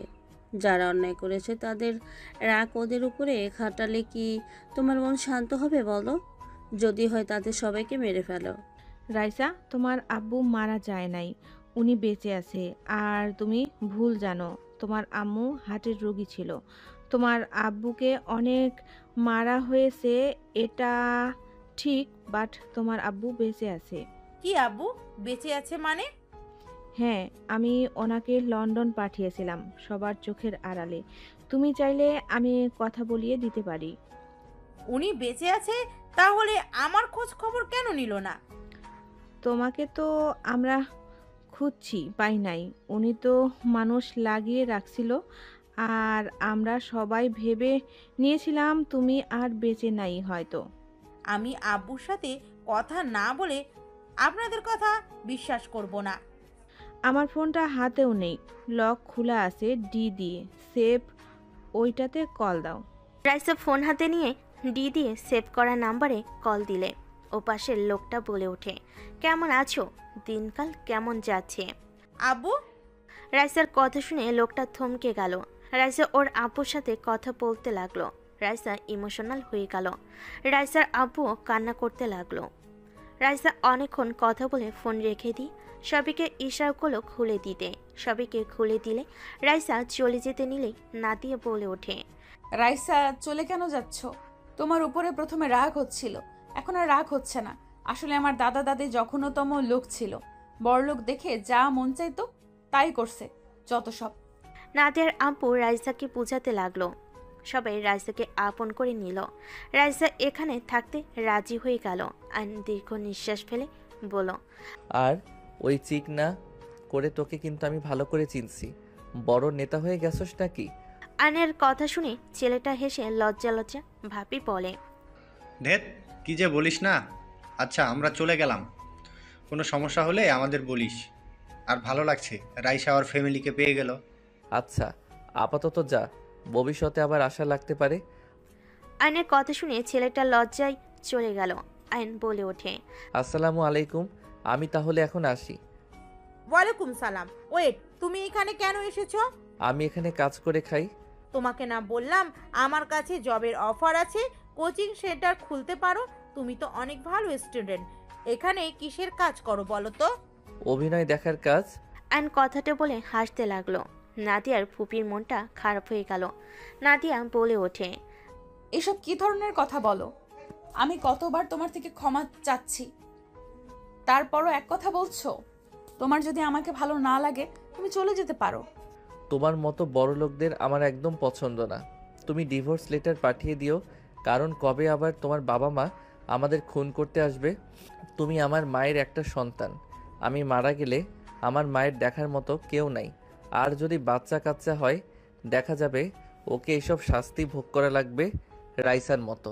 আয়নের কথা শুনে নাদিয়া সহ্য করতে না পেরে চিল্লায়ে বলে ওঠে, জাস্ট শাট আপ। একদম আমার বাবা মায়ের নামে একটা বাজে কথা বলবে না। তুমি থাকতে চাও সেটা বললেই হয়। আমার বাবা মা কেমন আমি ভালো করেই জানি। আমিও আপনাদের সবাইকে চিনি। আর একদম আমার সামনে গলা উঁচিয়ে কথা বলবেন না। আমি আপনার বাড়ির গোলাম না যে আমার সাথে খারাপ ব্যবহার করবেন। আয়ান, বেশি বেশি করে ফেলছো কিন্তু। এই, আপনি চুপ থাকেন। স্বামী স্ত্রীর ভিতরে আপনাকে কথা বলার কোনো অধিকার দেয় নাই। আয়ান, তোমার সাহস কি করে হয় আমার ফুপির সাথে এমন ব্যবহার করার? তোমাকে পৌঁছায় দিয়ে দিয়ে মাথায় উঠিয়ে ফেলছি। আমি মানছি আমার তোমার সাথে ওইরকম করার ঠিক করি নাই, তাই বলে তুমি যা না তাই বলবে? চলে যাও এখান থেকে, তোমার ডিভোর্স লেটার তুমি পেয়ে যাবে। নাদিয়া কথাগুলো বলে কান্না করতে করতে দৌড়ে চলে গেল। আয়ন রেগে চলে যেতে নিবে, তখন নাদিয়ার ফুপি আয়নের হাত ধরে বলল, আমার উপর রাগ, সেটা কেন নাদিয়ার উপর দেখাচ্ছ? নাদিয়া অনেক ভালো মেয়ে। আমার ছেলে ওকে ঠকিয়েছিল। ওই তোমাকে অনেক ভালোবাসে। তোমার সাথে ওরকম করছে, ওই দেখতে চাইছিল তুমি রাফির মতো নাকি। আর নাদিয়ার ফুপির হাত এক ঝটকায় সরিয়ে দিল। রাফি রেগে আয়নের কলার চেপে ধরে বলে, ফকিন্নির বাচ্চা হয়ে এত কিসের ভাব দেখাস তুই? আমি অনেক সহ্য করেছি, আর না, বের হয়ে এখান থেকে। আয়ন রাফির কথা শুনে রাগে দুহাত শক্ত করে ধরে এক ঝটকে সরিয়ে দিয়ে বলে, এতক্ষণ তো মেয়ে মানুষের মতো বসেছিলি, এখন আবার হিরো শাস্তি ইচ্ছে করছে? রাইসা যখন ওনাকে মারতে গেল তখন ওনা চুপ করেছিলি। এইসব ভাব আমার সামনে দেখাবি না। বড় ভাই হোস, বড় ভাইয়ের মতো থাক। আমার সাথে লাগতে আসিস না। আর তোর মাকে বলে দিস আমার ব্যাপারে নাক না গলাতে। আয়ন ধাক্কা দিয়ে রাফিকে ফেলে দিয়ে চলে গেল। আর এদিকে নাদিয়া খাটের উপর হয়ে শুয়ে থেকে কান্না করতে লাগলো। নাদিয়ার ফুপি নাদিয়ার মাথায় হাত বুলিয়ে দিতে দিতে বলল, কান্না করিস না। আয়ান রাগের মাথায় বলেছে, দেখিস ও তোকে ছেড়ে দিবে না। ফুপি, ওই আমাকে ঘৃণা করে। আমি চাই না যে আমাকে ঘৃণা করে তার সাথে জোর করে থাকতে। আয়ান তোমাকে ঘৃণা করে না, ওই আমাকে, বাবা মাকে আর আমাকে ঘৃণা করে। কি বলো? তোমাদের কেন ঘৃণা করবে? আমি তো ওকে ঠকিয়েছি, আমাকে ঘৃণা করে, তোমাদের না। ফুপি যাও, আমার ভালো লাগছে না। নাদিয়ার ফুপি কিছু না বলে চলে গেল। এদিকে আয়ন রাস্তা দিয়ে হাঁটছে। আয়নের চোখের কোণায় পানিগুলো টলমলো করছে। আয়ন মনে মনে ভাবতে লাগলো, বেঈমান সবগুলো। এত জঘন্য মানুষ হতে পারে? দুই মেয়ের সাথে এমন করছে, নিজেদের কিভাবে কে জানে। গরিবরা মনে হয় মানুষ না, যত সব ফালতু ফ্যামিলি। আয়ন চোখের পানি মুছে চলে গেল। বাসে গিয়ে আস্তে আস্তে নিজের রুমে তালা খুলে রুমে গেল। শার্ট খুলে খাটে শুয়ে পড়ল। সকালে ঘুম ভাঙলে দেখে আয়নের আম্মু রাগী লুক নিয়ে তাকিয়ে আছে। আয়ন লাফ দিয়ে উঠে পড়ল। কি হয়েছে? এভাবে তাকিয়ে আছো কেন? গতকাল রাতে তুই কি করে এসেছিস? তুই বৌমাকে ডিভোর্স দেওয়ার কথা বলছস? হ্যাঁ, বেঈমান ফ্যামিলির সাথে আত্মীয়তা আমি রাখতে চাই না। কি বেইমানি করেছে আমাকে বল। ওরা কাউকে সত্যি করে ভালোবাসতে পারে না, ওরা সব অভিনয়ে পাকা। তুই ওদের ফ্যামিলিকে আগে থেকে চিনস নাকি, যে ওদের ব্যাপারে সব জানোস? জানি না আম্মু, অনেক ক্ষুধা লাগছে, রান্না করছো কি? আমি কারোর জন্য রান্না করতে পারবো না। যার খাবার সে রান্না করে খাবে আজ থেকে। আম্মু, এভাবে কথা কেন বলছো? আম্মু, তুমি জানো না ওরা গরিবদের সহ্য করতে পারে না? যখন আমাদের প্রতি মন উঠে যাবে আমাকে ছুঁড়ে ফেলে দিবে। তুমি ওদের খবর জানো না আম্মু? ওরা ভালো রূপে থাকলে কি হবে? ভালো মুখোশের আড়ালে ভয়ঙ্কর রূপ আছে ওদের। তুই কিভাবে জানলি? আমি তো এখনো দেখলাম না। এই একটা সত্যি কথা বল, তুই কি নাদিয়া পুপিকে আগে চিনতি? জানি না, ক্ষুধা লাগছে, মাথা ব্যথা করছে কিন্তু আম্মু। আমার উত্তর দে। আয়ন কিছু না বলে ওয়াশরুমে চলে গেল। ফ্রেশ হয়ে আলমারি থেকে শার্ট বের করে পরে নিল। জুতা পরে পরল। 3 দিন পর বাসায় আসবো। 3 দিন কোথায় থাকবি? স্টুডেন্ট পড়াবো। স্বপন ভাইয়ের সাথে কোচিং সেন্টার ভাড়া নিব। 3 দিনের ভিতরে কাজ শেষ করে বাসায় আসবো। তোর এইসব করা দরকার নাই, পড়াশোনায় মনোযোগ দে। ওইখান থেকে ভার্সিটি কাছে আর প্রতিদিন ক্লাস করতে পারবো। ক্লাস করে সন্ধ্যার দিকে কোচিং করাবো। নিজের পড়া ছাঙ্গে তুলে অন্যকে মেধাবী করবি নাকি? আইন কিছু না বলে চলে গেল। 3 দিন পর বাসায় আসলে দেখে নাদিয়া রুমে বসে আছে। আর নাদিয়াকে দেখে কিছু বলবে তার আগে নাদিয়া বলে ওঠে, ডিভোর্স লেটার। ধন্যবাদ। সাইন করছেন? না, তুমি করে দাও, আমি করে দেব। আপাতত করতে পারছি না। কাবিননামা দেওয়ার মতো টাকা আমার কাছে নাই। দেওয়া লাগবে না, সাইন করে দিলেই হবে। আমি করতে পারছি না। রেখে যান, টাকা হইলে পাঠিয়ে দিব। 10 লাখ, তাই না? বললাম তো লাগবে না। আমি যেটা বললাম ওইটাই কাবিননামার টাকা দিয়ে সাইন করে দিব। নাদিয়াকে কোনো কথা বলার সুযোগ না দিয়ে চলে গেল ওয়াশরুমে। গোসল করে তোয়ালে পরে বের হলে নাদিয়া এখানেও বসে আছে। আইন আলমারি থেকে শার্ট প্যান্ট বের করে পরতে লাগলো। নাদিয়া বলতে লাগলো, 30 মিনিট পর আমার ফ্লাইট, নিজের যত্ন নিও, আর আমার থেকে ভালো কাউকে বিয়ে করে নিও। আমার কথা আপনাকে ভাবতে হবে না, নিজের কথা ভাবেন। আইন কথাটা বলে ঘুরতে যাবে, সাথে সাথে নাদিয়া দৌড়ে গিয়ে আয়নকে জড়িয়ে ধরে কান্না করতে লাগলো। আয়ান থমকে গেল। আয়নের চোখের কোণায় পানি জমা হতে লাগলো।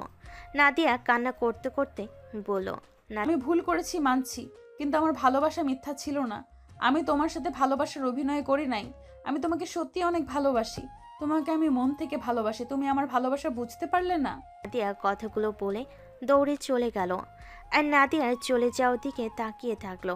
আয়নের আম্মু এসে বলল, যা করলি ভালোই করছস। আসলে মেয়েটা ভুল করছে, তোমাকে ভালোবেসে নিজের লাইফটা সুন্দর করে তৈরি করে নিয়ে চলে গেছে। তোমাকে ছেড়ে আর কোনো বেঈমান না। এখন আমি মরলে তুই আরও সুখে থাকবি। আম্মু। আয়নের আম্মু চোখের পানি মুছতে মুছতে চলে গেল। 7 বছর পর। আম্মু, আমার টিফিনটা রেডি করেছো কি? খাবার খেয়ে বের হ। আম্মু, দোয়া করো, আজকে একটা মিটিং আছে।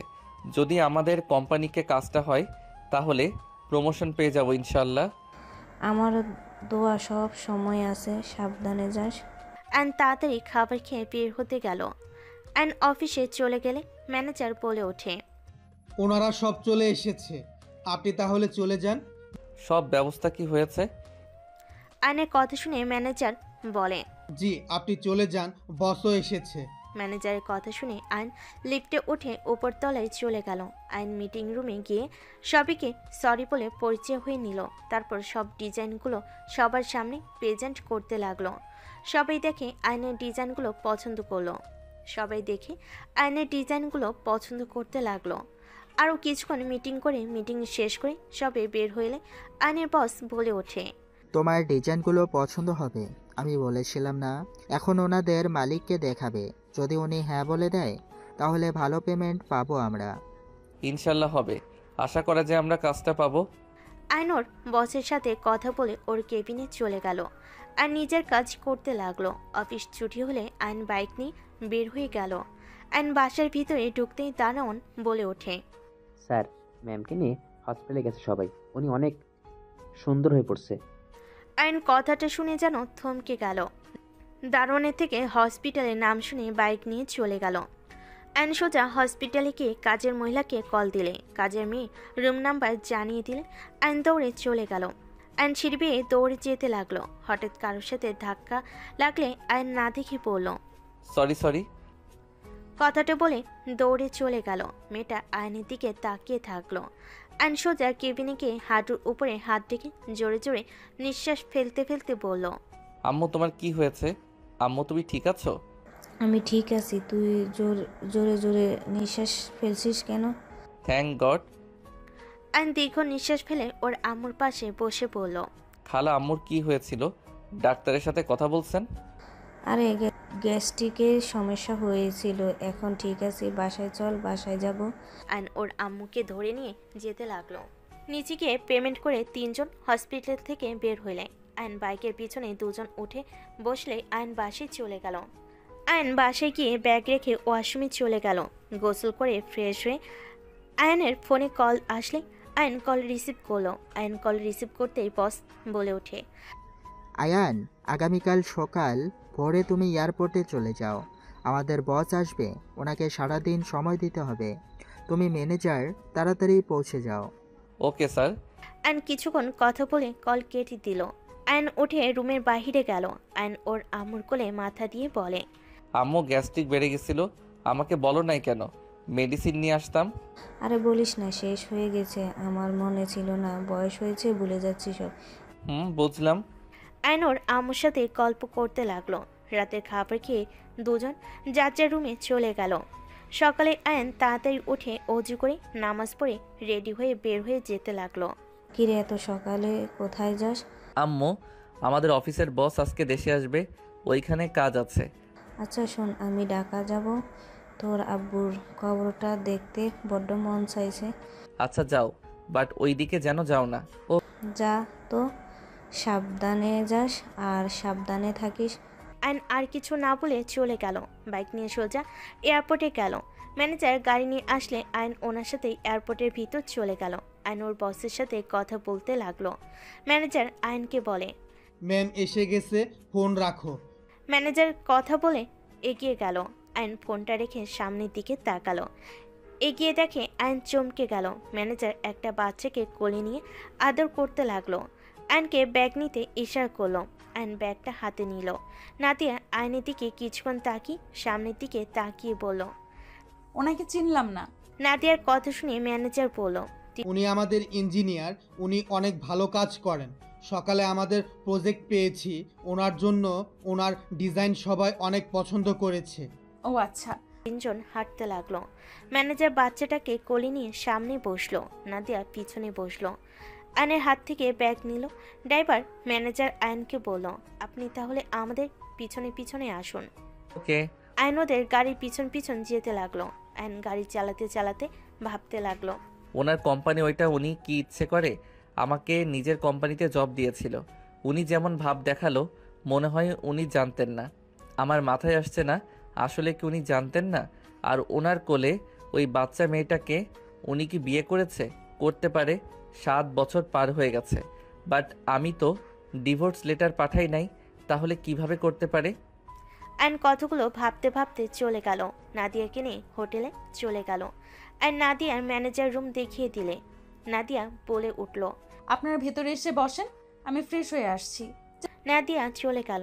আয়ন ম্যানেজার বাচ্চা মেয়েটার সাথে খেলতে লাগলো। আয়ন বলে ওঠে, ম্যাম, বাচ্চা এটা, স্যার কোথায়? আয়নের কথা শুনে ম্যানেজার বলে, এটাও আমি জানি না। ম্যামের বিয়ে হয়েছিল, ওনার স্বামীকে আজ পর্যন্ত কেউ দেখে নাই। এখন ওনার স্বামী কোথায় আছে কেউ জানে না, হয়তো ম্যামের সাথে ডিভোর্স হয়ে গেছে। আচ্ছা আপনি বসেন, আমি নিচে গিয়ে সব ঠিক করে আসি। ম্যানেজার উঠে চলে গেল। আয়ন বাচ্চা মেয়েটাকে কোলে নিয়ে ভাবতে লাগলো, তাহলে কি এইটা আমার সন্তান? আমার সন্তান হইলে উনি কেন বাঁচিয়ে রাখবে? আমি তো ওনাকে কষ্ট দিয়েছি। আয়ন কথাগুলো ভাবতে লাগলো। নাদিয়া ওয়াশরুম থেকে বের হলে আয়ন বলে ওঠে, এইটা কি আমার সন্তান? নাদিয়া রেখে ধমকে সুরে বলল, শাট আপ। কি ধরনের কথাবার্তা বলেন? আপনার যোগ্যতা কতটুকু আর ভুলে যাবেন না। আপনি কার সাথে কথা বলছেন? Sorry ma'am. আয়ন বাচ্চা মেয়েটার সাথে খেলা করতে লাগলো। মেয়েটা বলে, আম্মু, এই আঙ্কেলটাকে তো আমি দেখেছি তোমার ফোনে। আম্মু, ওনাকে তুমি ধমক দিলে কেন? মেয়েটার কথা শুনে আয়ন বলে, তার মানে ওই আমার সন্তান, আপনি যত ধমক দেন লাভ হবে না। আপনার লিমিটের ভেতরে থাকেন। আয়রা আম্মু, তুমি যাও, ফ্রেশ হয়ে আসো। নাদিয়ার কথা শুনে আয়রা কোল থেকে নেমে ওয়াশরুমে চলে গেল। নাদিয়া বলে ওঠে, এই রুম থেকে বের হয়ে যান। যাব না।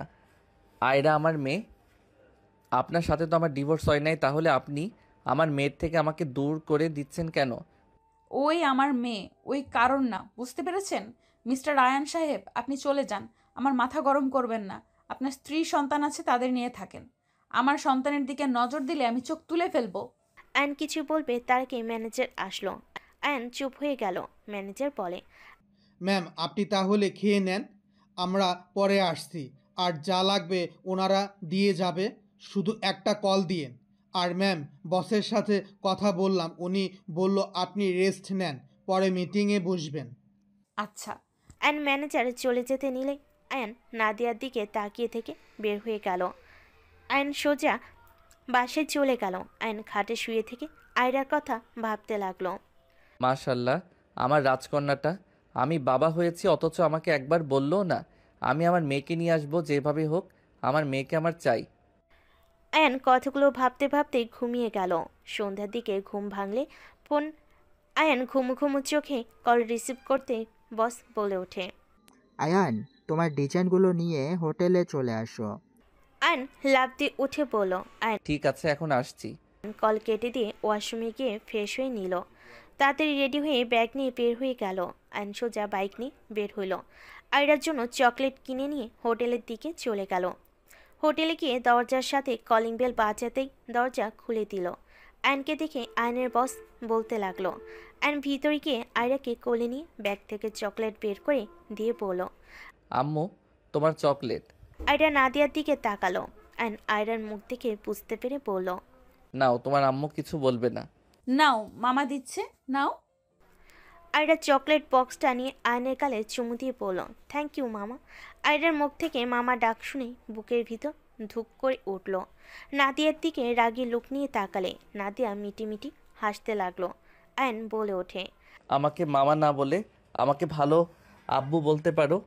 আয়নের কথা শুনে বস রেগে বলে। আয়ান সাহেব, এসব কি ধরনের কথা বলছেন? আয়ন হেসে বলে, বস রেগে যাচ্ছেন কেন? আমি আজ বিয়ে করলে আমারও তো এমন মেয়ে থাকতো, তাই আর কি। আর আয়রা তো আমার মেয়ের মতোই। আমাদের নামের প্রথম অক্ষর মিল আছে। আমার নাম আয়ান, ওর নাম আয়রা। আয়নের কথা শুনে আয়রা বলে, না ওকে, আপনাকে আপু বলে ডাকবো। নাদিয়া কিছু বলবে তার আগেই আয়ন বলে, না না ম্যাম, আপনি আমাদের বাবা মায়ের ভিতরে কথা বলতে পারেন না। আমার মেয়ে যখন আমাকে বাবা বলছে সেখানে আপনার সমস্যা হওয়ার কথা না। কাজের কথায় আসেন। আয়রা, তুমি যাও, খেলা করো। আয়রা নেমে খাটের উপরে বসে খেলা করতে লাগলো। আয়ন টেবিলের সামনে ল্যাপটপ রেখে ডিজাইনগুলো দেখাতে লাগলো। নাদিয়া আয়নের পাশে দাঁড়িয়ে বলল, এর আগের ডিজাইনটা দেখেন তো। আয়ন ঘুরে দেখাতে লাগলো। নাদিয়া আয়নকে বলল, পরেরটা দেখান। আয়ন পরেরটা দেখাতে যাবে, সাথে সাথে ফোন বেজে উঠল। আয়ন ফোনটা বের করতে বস রেগে গেল। নাদিয়া ফোনে স্ক্রিনে আম্মু লেখা দেখে বলে, রিসিভ করেন। আয়ন কল রিসিভ করে বলল, আসসালামু আলাইকুম আম্মু। ওয়ালাইকুম আসসালাম। আয়ান, ঢাকা আসতে পারবি কি? কেন আম্মু, তুমি ঠিক আছো কি? আয়ান, ঢাকায় আয়, তোর সাথে কথা আছে। আম্মু, আমি তো কাজে ব্যস্ত আছি, এখন ঢাকা যাওয়া সম্ভব না। কিসের কাজ? এখন তো অফিস ছুটি হওয়ার কথা। আম্মু, পরে কথা বলি। আমি তো কিছু জানতে চাই না, তুই কাজ শেষ করে ঢাকায় আসবি। আচ্ছা ঠিক আছে। আয়ন কথাটা বলে কল কেটে দিল। নাদিয়া বলে ওঠে, আম্মু কেমন আছেন? সরি, মানে আপনার আম্মু। আলহামদুলিল্লাহ। ওকে ম্যাম, নেক্সট ডিজাইনগুলো দেখাই। আয়ন ডিজাইনগুলো দেখাতে লাগলো। নাদিয়া কিছু আইডিয়া দিতে লাগলো কিভাবে কি করলে কাজটা ভালো হবে। আয়ন নাদিয়ার এক্সপ্লেন করা দেখে হা হয়ে গেল। আয়ন মনে মনে ভাবতে লাগলো, এত সুন্দরভাবে বোঝায়, এই জন্যই তো এতগুলোর কোম্পানির মালকিন। আর আমাকে কিনা কি বোকানা বানাইছিল। মনে হয় ভাজা মাছ উল্টিয়ে খেতে জানে না। উফ। এই যে আয়ন সাহেব, এভাবে তাকিয়েছেন কেন? সরি ম্যাম, আসলে আপনাকে আমার গার্লফ্রেন্ডের মতো লাগে তাই ভাবতেছি। আয়নের কথা শুনে ম্যানেজার বলে, আয়ন সাহেব, আপনার গার্লফ্রেন্ড আছে? আর এসব কি বলছেন? নিজের চাকরি হারাবেন নাকি? ম্যাম প্লিজ, ওনার কথায় কিছু মনে করবেন না, চলেন এখান থেকে। আয়ন বলে ওঠে, সরি বস, আমাকে ঢাকা যেতে হবে। আমার আম্মু একা গেছে, আমাকে যেতে বলছে। আজকে অসুস্থ হয়ে হসপিটালে ছিল, তাই রিস্ক নিতে চাচ্ছি না। অফিসে আসতে লেট হবে। আয়নের কথা শুনে বস বলে, সব ওকে তাড়াতাড়ি আসার চেষ্টা করেন। আর ম্যামও তো ঢাকা যাবে। একটাই কাজ করেন, আপনি ম্যামের সাথে ট্রেনে যান, তাহলে বাচ্চাটা নিয়ে কিছুটা সুবিধা হবে। আপনি ম্যামের খেয়াল রাখেন, আর এইসব ফালতু কথা যেন বলেন না। Okay sir. চলে গেল। আয়ন রুমে থাকলো। আয়ন নাদিয়াকে বলল, বাসায় যাবে? আমি আপনার বস, আপনি আমাকে তুমি কোন হিসেবে বলেন? আপনার নাদিয়া, তোমাকে ছাড়া আমি ভালো নাই। ব্যবহার কিন্তু খারাপ হয়ে যাচ্ছে। নাদিয়া, আমাকে কি ক্ষমা করা যায় না? আমাদের মেয়ের মুখের দিকে তাকিয়ে আমাকে ক্ষমা করে দাও না। আমি আপনাকে আর ভালোবাসি না, আপনাকে আমি ঘৃণা করি। আমাকে ঘৃণা করলে তোমার অফিসে আমাকে জব কেন দিয়েছো? সবার সামনে এত কিছু বলার পর কেন চুপ করেছিলে? আমি জানতাম না তাই জবে নিয়েছি। মিথ্যা বলা বন্ধ করো। তুমি জেনে শুনে আমাকে জব দিয়েছো। অনেক জায়গায় তো রিজেক্ট হয়েছি, তোমার এখানে কেন সিলেক্ট হইলাম? তুমি সাহায্য না করলে জীবনেও চান্স পেতাম না। সব জায়গায় লাখ খানি টাকা ছাড়া চাকরি হয় না। আমার কোম্পানি দুর্নীতি হয় না। যার স্কিল ভালো সব দিকে, ঠিক তাকেই চাকরি দেওয়া হয়। মিথ্যা বলো না। নিজের যোগ্যতার ভেতরে থাকেন। নাদিয়া কথাগুলো বলে ওয়াশরুমে চলে গেল। আয়ান আয়রার কাছে গিয়ে খেলতে লাগলো। আয়রা আয়নের বুকের উপর উঠে বসে আছে। আয়ন আয়রাকে হাসাতে লাগলো। আয়রা আয়নের অঙ্গি ভঙ্গি দেখে খিলখিল করে হাসতে লাগলো। নাদিয়া ওয়াশরুম থেকে বের হয়ে বাবা মেয়ের হাসাহাসি করতে দেখে ঠোঁটে হাসি ফুটে উঠল। আয়নের ফোন বেজে উঠলে আয়ন ফোন বের করে দেখে নাদিয়া তাকিয়ে আছে। নাদিয়ার সাথে সাথে চোখ সরিয়ে নিল। আয়ন কল রিসিভ করতেই ওপাশ থেকে ওর আম্মু বলে, আয়ান তুই কি বের হয়েছিস? না হব, বাট এত তাড়া দিচ্ছ কেন? কি হয়েছে শুনি? আয়ান আমার নাতনি বৌমা আসবে। আয়ান তোর নাদিয়ার ফুটফুটে কন্যা হয়েছে, ওরা ঢাকা আসবে, তুই চলে আয়। ও আচ্ছা, এই ব্যাপার। তুমি চিন্তা করো না, তোমার বৌমা নাতনি আমার সাথে আছে। তুমি চিন্তা করো না, তোমার বৌমার রাগ অভিমান ভাঙানোর চেষ্টা করি। ওকে, তাড়াতাড়ি রাগ ভাঙ্গা। কল কেটে দিল। নাদিয়া রেডি হয়ে বলল, আমি রেডি আয়রা, চলো জুতা পরো। আয়রা খাট থেকে নেমে জুতা পরে আসলো। আয়ন জুতার ফিতা লাগিয়ে দিল। আয়ন বলে ওঠে, তুমি কি আমার মেয়েকে দিয়ে সব করিয়ে দাও নাকি? নিজের কাজ নিজে করতে পছন্দ করে। আমার পেটে হইলে কি হবে? সব বাপের খ্যান পেয়েছে। তাই নাকি? আম্মু তুমি আমার মতো হয়েছো। আয়রাকে কোলে নিল। লাগেজ নিয়ে যেতে লাগলো। হোটেল থেকে বের হয়ে ওদের গাড়িতে বসিয়ে দিয়ে বলল, তোমরা হোটেলে যাও, আমি বাইক বাসায় রেখে আসছি। ট্রেন ছাড়তে এখনো 20 মিনিট লাগবে। আয়ন কথাটা বলে চলে গেল। বাসায় বাইক রেখে এসে রেডি হয়ে বাসা থেকে বের হয়ে সোজা স্টেশনে গেল। তিনজন ট্রেনে উঠে পড়ল। আয়ন সারা রাস্তায় আয়রার সাথে মজা করতে করতে ঢাকায় পৌঁছে গেল। স্টেশন থেকে নেমে গাড়ি আসলে তিনজন উঠে পড়ল। আয়নোর আম্মুকে কল দিয়ে জেনে নিল কোথায় আছে। আর নাদিয়ার বাসার ভিতরে নেমে আয়রাকে কোলে নিয়ে লাগেজ নিয়ে ভিতরে যেতে লাগলো। আয়ন ভিতরে গেলে নাদিয়ার ফুপিকে দেখে চমকে গেল। আয়নের বুকটা কেঁপে ওঠে। আয়ন আয়রাকে নামিয়ে দিয়ে দৌড়ে গিয়ে নাদিয়ার ফুপির সামনে হাঁটু গিয়ে বসে বলল, আপনার কি হয়েছে? আপনার শরীরে এত দাগ কেন? ফুপি, তোমার শরীরের এই অবস্থা কেন? চোখে রক্ত জমে গেছে। এইসব রাফি করেছে। ওর আব্বু আম্মুকে 3 দিন আগে মেরেই ঘর থেকে বের করে দিয়েছে। ফালতু একটা ছেলে। আয়নরাকে হাত মুঠো করে ফেলো। আয়ন রেগে বলল, ওর এত বড় সাহস, আপনার গায়ে হাত তুলেছে। আমি ওকে খুন করে ফেলবো। ওই এখন কোথায় আছে? আঙ্কেল, আপনার ছেলে কোথায়? আমি এখানে, কি করবি তুই? আর তোমরা এখানে এসে আমার নামে বদনাম করা শুরু করছো, তাই না? আয়ন রেগে রাফির কাছে দৌড়ে গিয়ে মুখে সজোরে ঘুষি মারল। রাফি উঠে আয়নকে মারতে যাবে। আয়ন মাথা দিয়ে ওর মাথায় বাড়ি মারল। আয়ন লাথি মেরে ফেলে দিল। আয়ন বলে ওঠে, তুই ওনার চোখেও মারছস তাই না? হাতে পায়ে মারছস তাই না? রাফি রেগে বলে ওঠে, আমার মা বাবা আমি কি করব না করব সেটা আমার একান্ত ব্যাপার। তুই আমাদের মাঝে কেন আসছিস বুঝতে পারলাম না। এমন ব্যবহার করছস মনে হয় তোর মাকে মারছি। আয়ন রেগে মুখে সজোরে ঘুষি মেরে পড়ল। হ্যাঁ, ঠিক ধরছস। তোর কোনো অধিকার নাই আমার মায়ের গায়ে হাত তোলার। আয়নের কথা শুনে সবাই অবাক হয়ে গেল। আয়ন রাফির চোখে ঘুষি মারতে যাবে। নাদিয়ার ফুপি নাদিয়ার আব্বু দৌড়ে এসে আয়নকে ধরে। আয়ন বলে ওঠে, আমাকে ছাড়েন, ওই আমার মায়ের চোখের ঘুষি মারছে। আমি ওর চোখ খুলে ফেলবো। যে মা বাবা তোকে এত আদর ভালোবাসা দিল আর তুই তাদের গায়ে হাত তুলোস, আমি তোকে মেরে ফেলবো। তোর কিসের মারে? উনি আমার সৎ মা, তোর না। তোর মা তো ওই যে। আয়ান, এইসব কি বলছিস? আয়ান, ওদের মাঝে তুই কেন যাচ্ছিস? ওদের মা বাবা ছেলের ব্যাপার, তুই কেন রেগে যাচ্ছিস? আর থাম, আয়রা ভয় পাচ্ছে কিন্তু। আর নিজেকে ছাড়িয়ে নিয়ে কান্না করতে করতে বলল, আই এম সরি, আমি ভুলে গেছিলাম, সরি। আয়ন কান্না করতে লাগলো। আয়নকে নাদিয়ার ফুপি পিছন থেকে জড়িয়ে ধরে কান্না করতে করতে বলল, আমি যে তোর মা তুই নিজেই বলে দিলি। আয়ান, আমাকে ক্ষমা করে দে না বাপ। আপনি আমার মা না, আপনাকে আমি ঘৃণা করি। আমি আপনাকে মা হিসেবে মানি না। আমাকে যদি ঘৃণা করিস তাহলে কেন তুই আমার এই অবস্থা দেখে সহ্য করতে পারলি না? তুই নিজের মুখেই বললি যে আমি তোর মা। আমাকে মেরেছে জন্য তুই রাফিকে মারলি।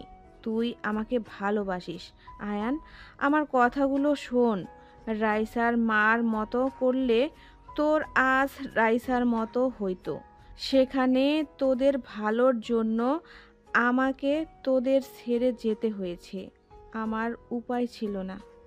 তাহলে উনি তোর আম্মু, আমাকে একবার বলার প্রয়োজন করস নাই? তোকে সেই দিন জিজ্ঞেস করেছিলাম। আই এম সরি আম্মু, আমি চাই না তুমি কষ্ট পাও। তুমি অনেক জেলাসি। তুমি যদি জানতে তাহলে আমাকে ভুল বুঝতে, নিজে অনেক কষ্ট পেতে, আর ভাবতে আমি তো সৎ মা, নিজের মায়ের কাছে তো যাবে। উল্টাপাল্টা চিন্তা করে নিজেকে কষ্ট দিতে, আর ওনাকে আমি মা হিসেবে মানি না। অনেক বড় হয়ে গেছস অনেক আগেই। তাহলে আমি তোকে এখনো ছোট ভেবে এসেছি। আম্মু, ভুল বুঝো না। ভুল কেন বুঝবো? Nadia, I am sorry. আমি ওনার উপরে রাগ তোমার উপর খাটিয়েছি। আমি ভেবেছিলাম তুমিও ওনার মতো আমাকে ছেড়ে যাবে, কারণ তোমাদের ফ্যামিলির মানুষজন এমন খালি ছেড়ে যাবে অভিনয় করার ভিতরে সেরা। বাহ, তোমার কত সুন্দর চিন্তা ভাবনা। তোমার এই সুন্দর চিন্তা ভাবনার জন্য 7টা বছর আমাকে কতটা কষ্টের সাথে লড়াই করতে হয়েছে। ভালো করেছো। আসলে আমরা সবাইকে ছেড়ে চলে যাই। তোমরা তো ভালো মানুষ। তুমি একটু ভেবে দেখো তো ফুপি, তোমার আর তোমার মাঝে কোনো পার্থক্য আছে কিনা? ফুপি আর তোমার মাঝে কোনো পার্থক্য আছে কিনা? ফুপি তো তোমাদের ভালোর জন্যই তোমাদের ছেড়ে দিয়েছিল, আর আমি কি অন্যায় করেছিলাম? নাদিয়া আয়রাকে কোলে নিয়ে চলে গেল। আয়ন দাঁড়িয়ে থেকে চোখের পানি ফেলতে লাগলো। শোন, নাদিয়াকে অনেক কষ্ট দিয়েছস। মেয়েটাকে মানানোর চেষ্টা কর। আর রাফি, তোমাকে আর ওনাদের বাড়ি থেকে বের করে দিতে হবে না। তাদের ছেলে এখন ইনকাম করতে শিখে গেছে। তার 2টা মা আর একজন বাবাকে পালতে সমস্যা হবে না। শোনো আয়ান, ও আমার সৎ সন্তান। আয়ানের সাথে কত অন্যায় করছে, তাও কখনো আমাকে কষ্ট দিয়ে কথা বলে নাই। একদিন শুধু বলেছিলাম, টাকা নিয়েছিলাম ও শ্বশুর বাড়ি থেকে। এরপরে 7 বছর আমার সামনে গলা উঁচিয়ে কথা বলে নাই, কারণ আমার বয়স বেড়েছে। আমি যদি কষ্ট পাই, এটাই হলো আমার সন্তান, বুঝলে? আয়নের আম্মুর কথা শুনে রাফি মাথা নিচু করে ফেলল। আর এইদিকে আয়ন দৌড়ে নাদিয়ার রুমে চলে গেল। নাদিকে পিছন থেকে জড়িয়ে ধরে কান্না করতে করতে বলল, আমার ভুল হয়ে গেছে, আমাকে ক্ষমা করে দাও। আমি আর জীবনে এমন ভুল করব না। যত যাই হয়ে যাক, আমি তোমার হাত কোনোদিন ছেড়ে দিব না। আমার মেয়ের জন্য হইলে আমাকে ক্ষমা করে দাও। নাদিয়া, বাবা মা ছাড়া থাকা কতটা কষ্টকর সেটা আমি খুব ভালো করে জানি। আর আমি তোমাকে অসম্ভব ভালোবাসি। তোমাকে ছাড়া আমি কাউকে নিয়ে ভাবতে পারি না। আমিও তোমাকে ভালোবাসি। তুমি এই 7 বছরে একবার আমার সাথে যোগাযোগ করতে পারতে। আমাকে সত্যিটা বলে মানানোর চেষ্টা করলে তো পারতে। আমি কি তোমাকে ফিরিয়ে দিতাম? আমি ভেবেছিলাম তুমি লন্ডন হইতে বিয়ে করে নিয়েছো। নাদিয়া ঘুরে উঠে আয়নকে মারতে লাগলো আর বলল, কুত্তা, ভালোবাসি তোকে, আর বিয়ে করব অন্য কাউকে? আয়ন হেসে দিয়ে নাদিয়াকে বুকের সাথে জড়িয়ে নিল। নাদিয়া আয়নকে শক্ত করে জড়িয়ে ধরে বলল,